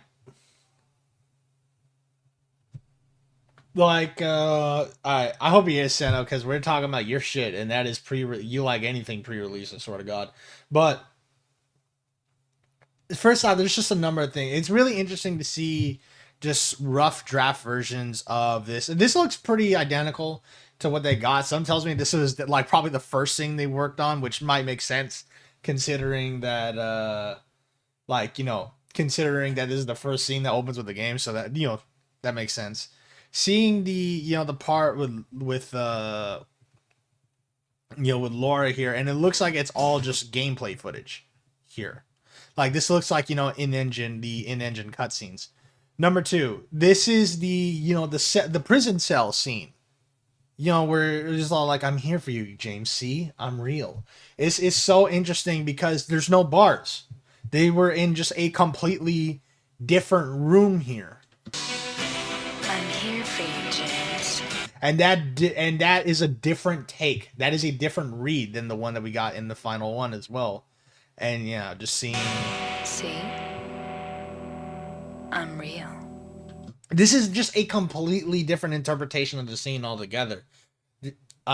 She's not on the other side of some prison bars or anything of the sort. So it kind of makes me wonder if this was just used for trailer purposes, or if they had like a different idea for the scene in mind with how it was supposed to take place. I definitely think that that no matter what, it was always going to be a scene of James seeing Maria after dying right in front of him, and he's just wondering, like, is she even real at this point? There's not really much to go off of. It's really just showcasing one of the monster designs and showing off Pyramid Head. But yeah, the abstract daddy there. Or is that the abstract daddy? I think it might be. I don't remember. But yeah, just showing off, Pyramid Head.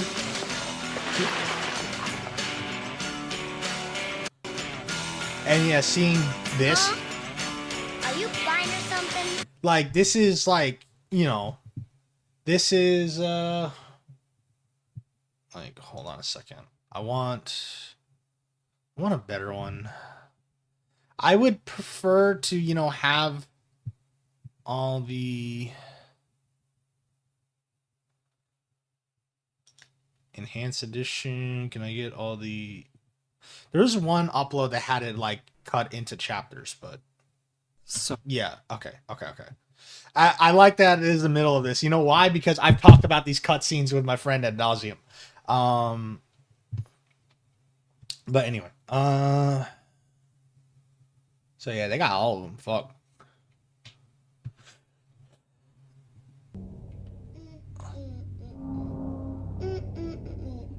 All right, so look at this. you. It was you, wasn't it? You're the one who stepped on my hand. I don't know. Maybe I did. What's a little girl like you doing here anyway? Huh? Are you blind or something? Like, just even looking at the delivery, the line read that was used here is, oh, not here.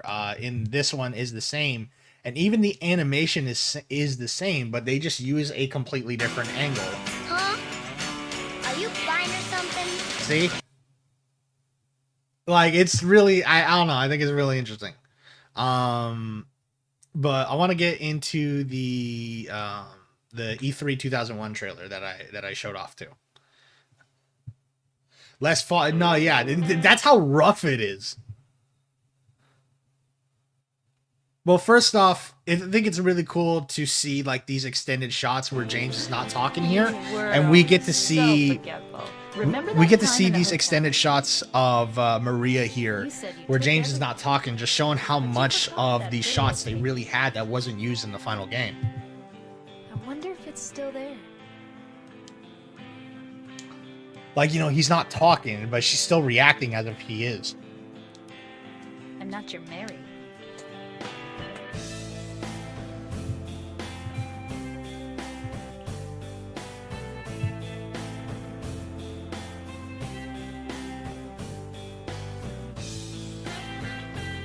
But okay, do you guys want to know something?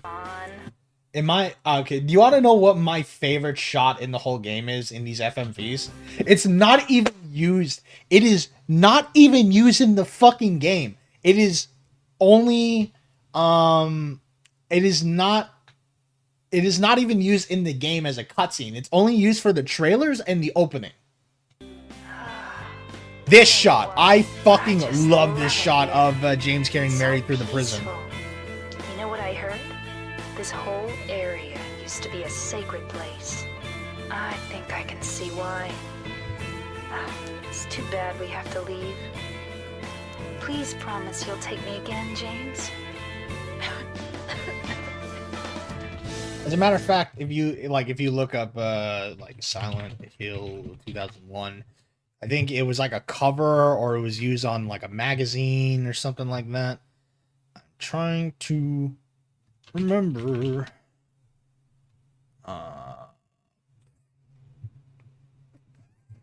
Fuck.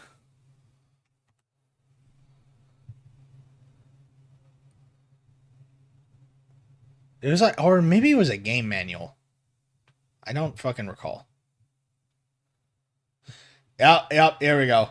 I love this, dude. I think this might have been a game manual. It kind of looks like a game manual, but no, I love this. I love this cover so much.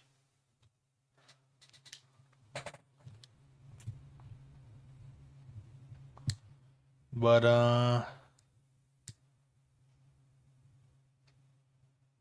anyway.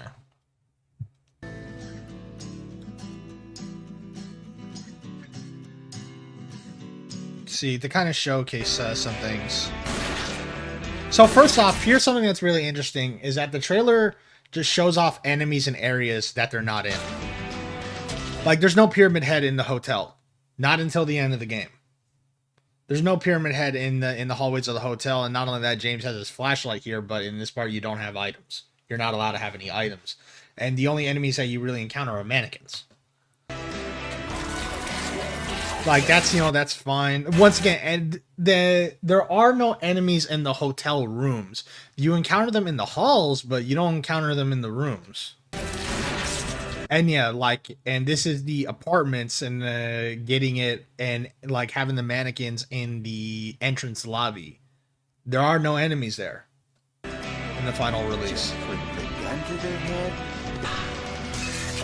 Enemies in the graveyard part, not in the final game either. Once again, more in the apartments, like, and in the rooms too, of the hotel that they're not in.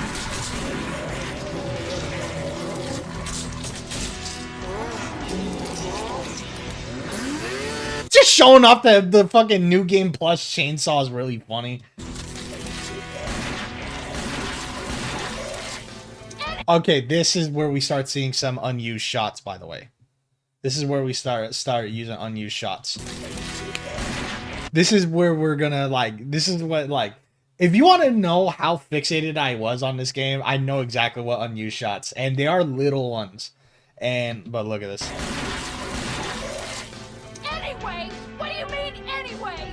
You don't sound very happy to see me. Just on that part alone. All right. The part where it hangs onto the shot of her when she says, "What do you mean anyway?" What do you mean anyway? That is not in the game. That shot is not in the game. Cause it cuts to James like reeling back and being all shocked. So where was it? Where the fuck? Here we go.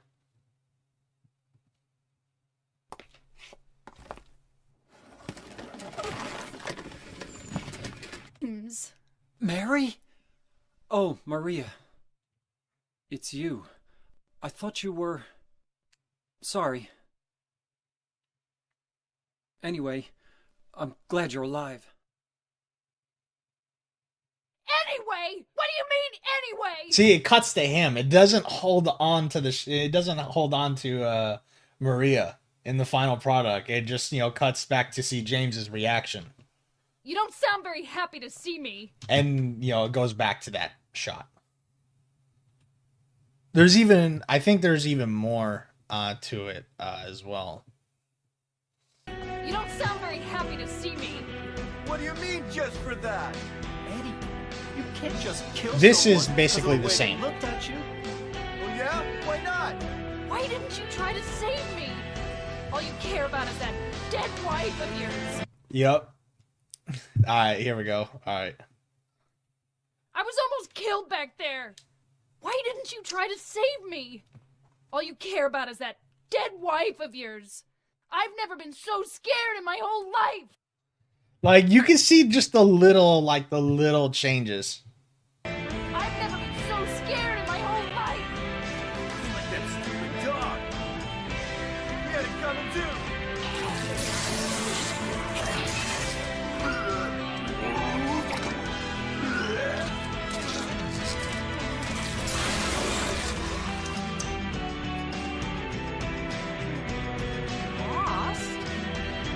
What's a little girl like you doing here? Anyway. Yeah, here's another part. That too. Like during that line where he says, "What's a little girl like you doing here anyway?" What's a little girl like you doing here anyway? It's in game. It's in game. These are it's in game engine like cutscene.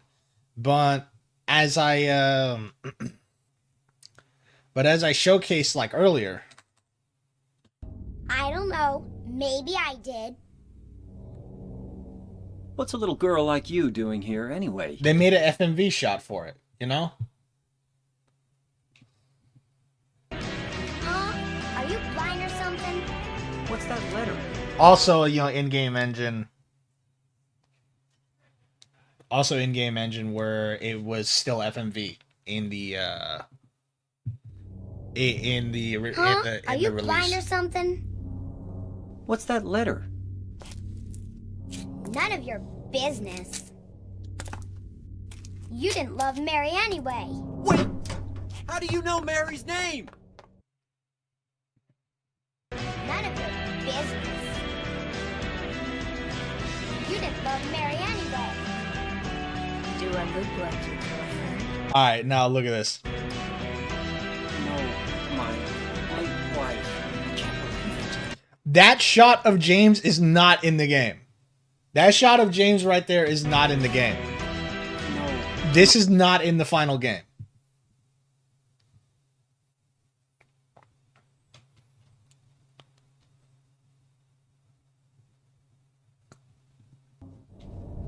Let's see. Mary? Oh. Not. Do I look like your girlfriend? No, my late wife. See? And all of that, I think the line delivery is different too. Do I look like your girlfriend? No, my late wife. Yeah, no, the line delivery is there. It's a different read. They use a different take. I can't believe it. You could be her twin. Your face, your voice, just your hair and clothes are different. I kind of want to look at it like because I wonder if they did any finalization on the animation. I can't believe it.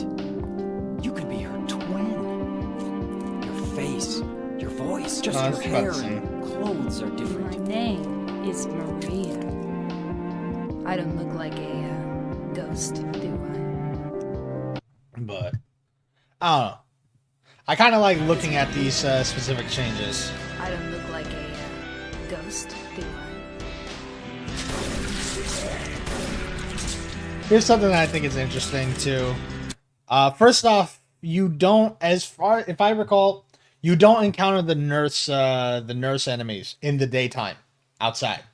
It isn't until after you've done the hospital and it's dark out. Number two, I don't think these weapon animations for the 2x4 that looks like a pipe too, because it's not a 2x4. It looks like just a pipe instead.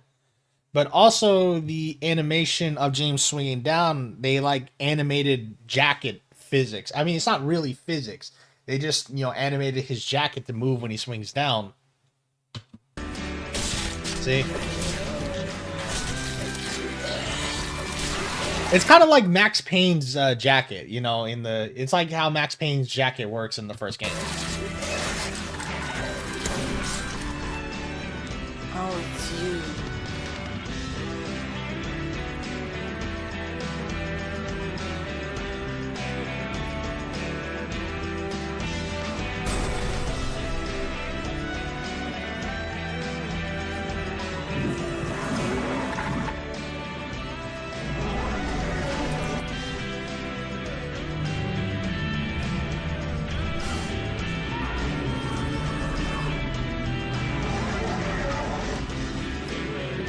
You're coming with me? You were gonna just leave me? No, but With all these monsters around? no, I just. These are all more or less the same. Obviously, there's some like changes, like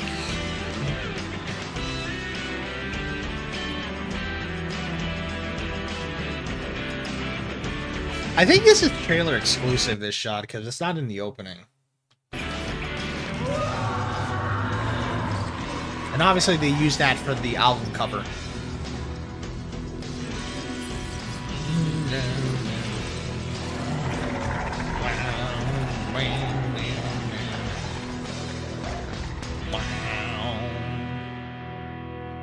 I'm here for you, James. See? I'm real. But I don't know, it was really like there's probably more pre-release stuff to go through. I could probably go to on the cutting room floor. I think that's what the site is called, to go through it with it. Either way, really interesting, really interesting. To kind of go through and see. To just kind of go through and see, like, you know, just all the little differences and things that have changed over time. Let's see, I probably won't look through the entire Tokyo Game Show stuff, but it's interesting that not all, it feels like that that the cutscenes don't really have like the filter over them for shots. What do you mean anyway? You don't sound very happy to see me. No, yeah, these look pretty different. You be careful too. Anyway? What do you mean anyway? You don't sound very Like, happy yeah, to no filter over it. Like, and the shading is different. The lighting is all different. You! It was you, wasn't it? You're the one who stepped on my hand. I don't know. Maybe I did. Wait, let me... Wait.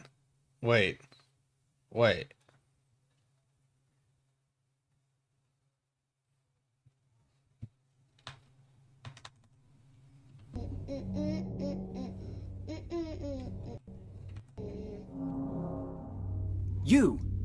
It was you, wasn't it? You're the one who stepped on my hand. No, yeah. I don't know. Maybe I did. No, okay, wait. Are these... No, it's more or less the same. It's just in widescreen, that's why I thought it would look different. But wow, they're holding on to this shot of Laura longer in this one. It was you, wasn't it? You're the one who stepped on my hand. See? I don't know. Maybe I did. What's a little girl like you doing here? In-game. Anyway? Huh? Are you blind or something? What's that letter? None of your business. You didn't love Mary anyway. Wait! How do you know Mary's name?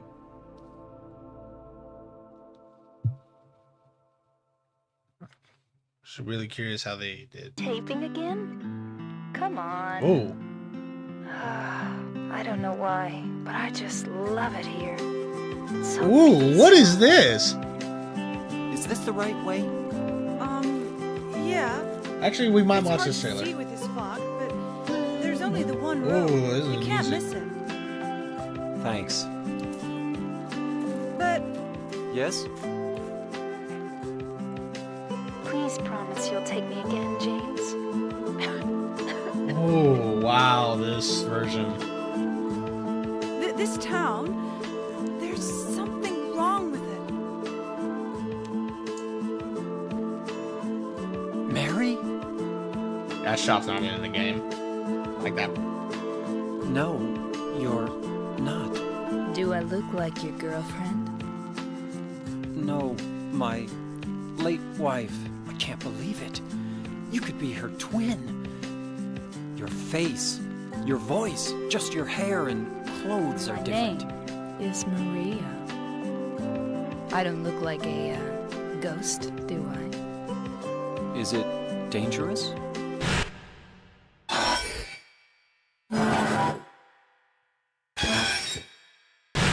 I'm looking for someone.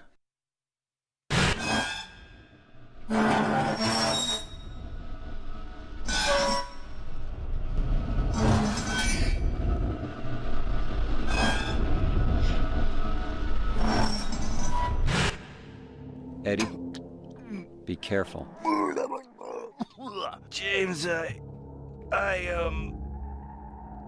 you be careful too. Anyway?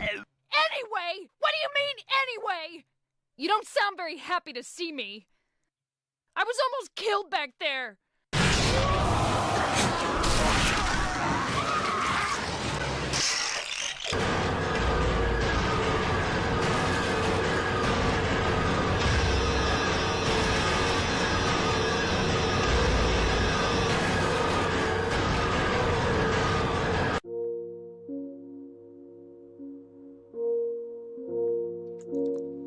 Killing a person ain't no big deal. Didn't you say she died?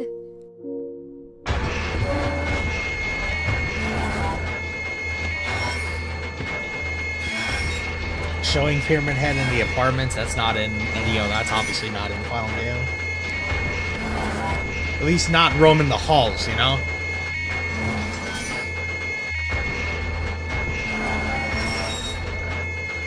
Is that run animation different? Did a little girl run out of here? Yeah, she was too fast for me. Aren't you gonna go after her? Lost?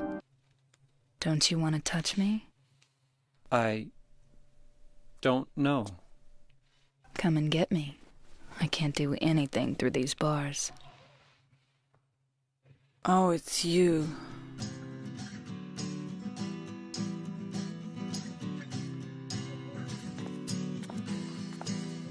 I was friends with Mary. We met at the hospital. It was last year. You liar!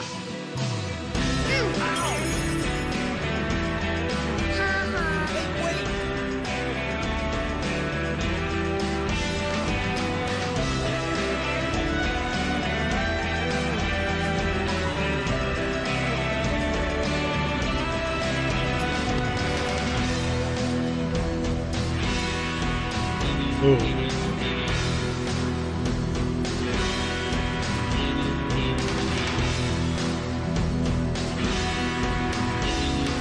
Prison looks kind of different too.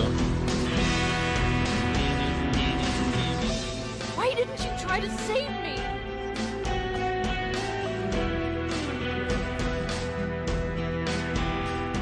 I've never been so scared in my whole life. What's about you? What? What was that? What was that? You. Whole life. What's about you? Oh, okay. Wow. Whoa.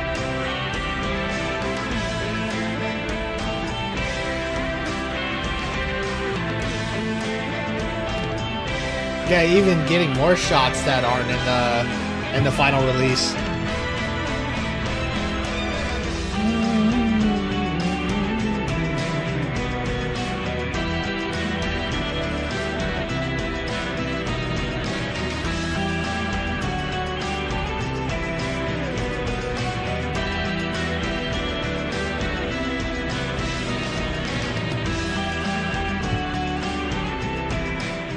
You know what I heard? This whole area used to be a sacred place.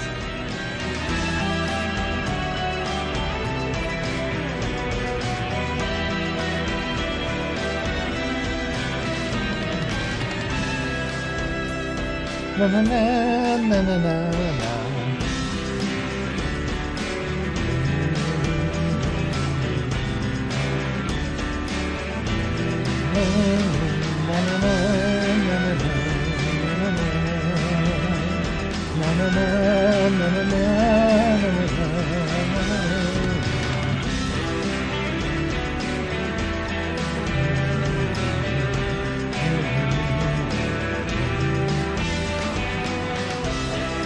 Wow.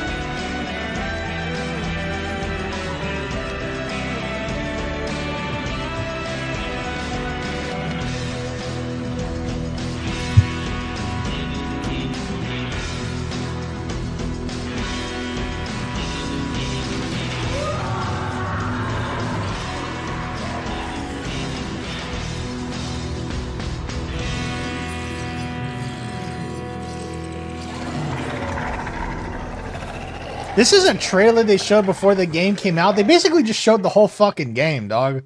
Now I lay me down to sleep. I pray the Lord my soul to keep.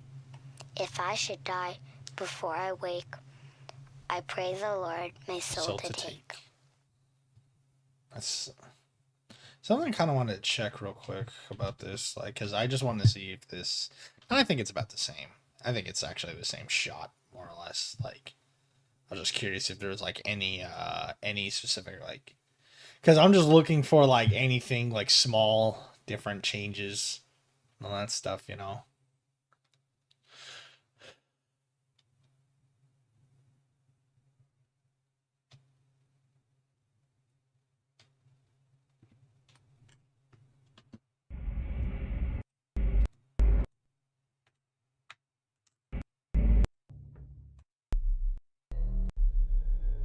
I think it's just about the same. I think doesn't really quite have the same filter of orange. That's just really what's different.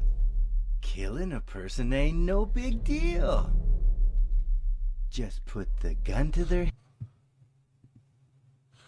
Oh, yeah, okay, I was about to say he's looking dead center. I knew something was different.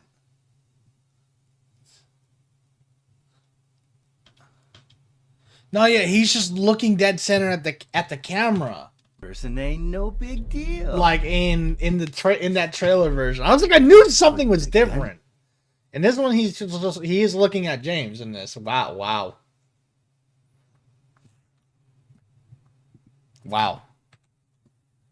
Guys, does this show you just how much attention to detail, how much I pay like just attention to detail on certain things?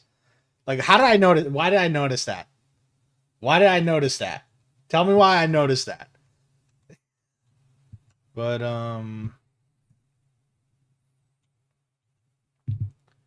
anyway. No, I saw it's but nah, that's super interesting. But yeah, it was really cool just kind of like looking at some pre-release stuff, talking about the endings, talking about the characters and all that. I had a lot of fun going through it, and to be honest, I would rather like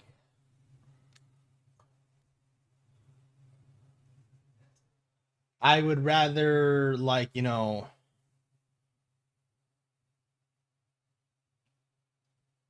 like, how do I put it? You know, I would love to go through Remake sometime. I hope Remake can run well, man. I really hope Remake can run well because I really want to play that game. I want to see everything that it has to offer and so on. But so no, yet. But look, thank you all very, very, very much for tuning in, and I hope you all have fun going through this. I had a lot of fun talking about the characters ad nauseum and all that. I have so much to say about this game and all that. I don't know when I'll give the remake a try. Hopefully sooner rather than later. I definitely really, really, really want to. But also I'd like to. So tomorrow I will stream same time, 12 p.m. Pacific Standard Time. I'll be streaming same time, 12 p.m. Pacific Standard Time.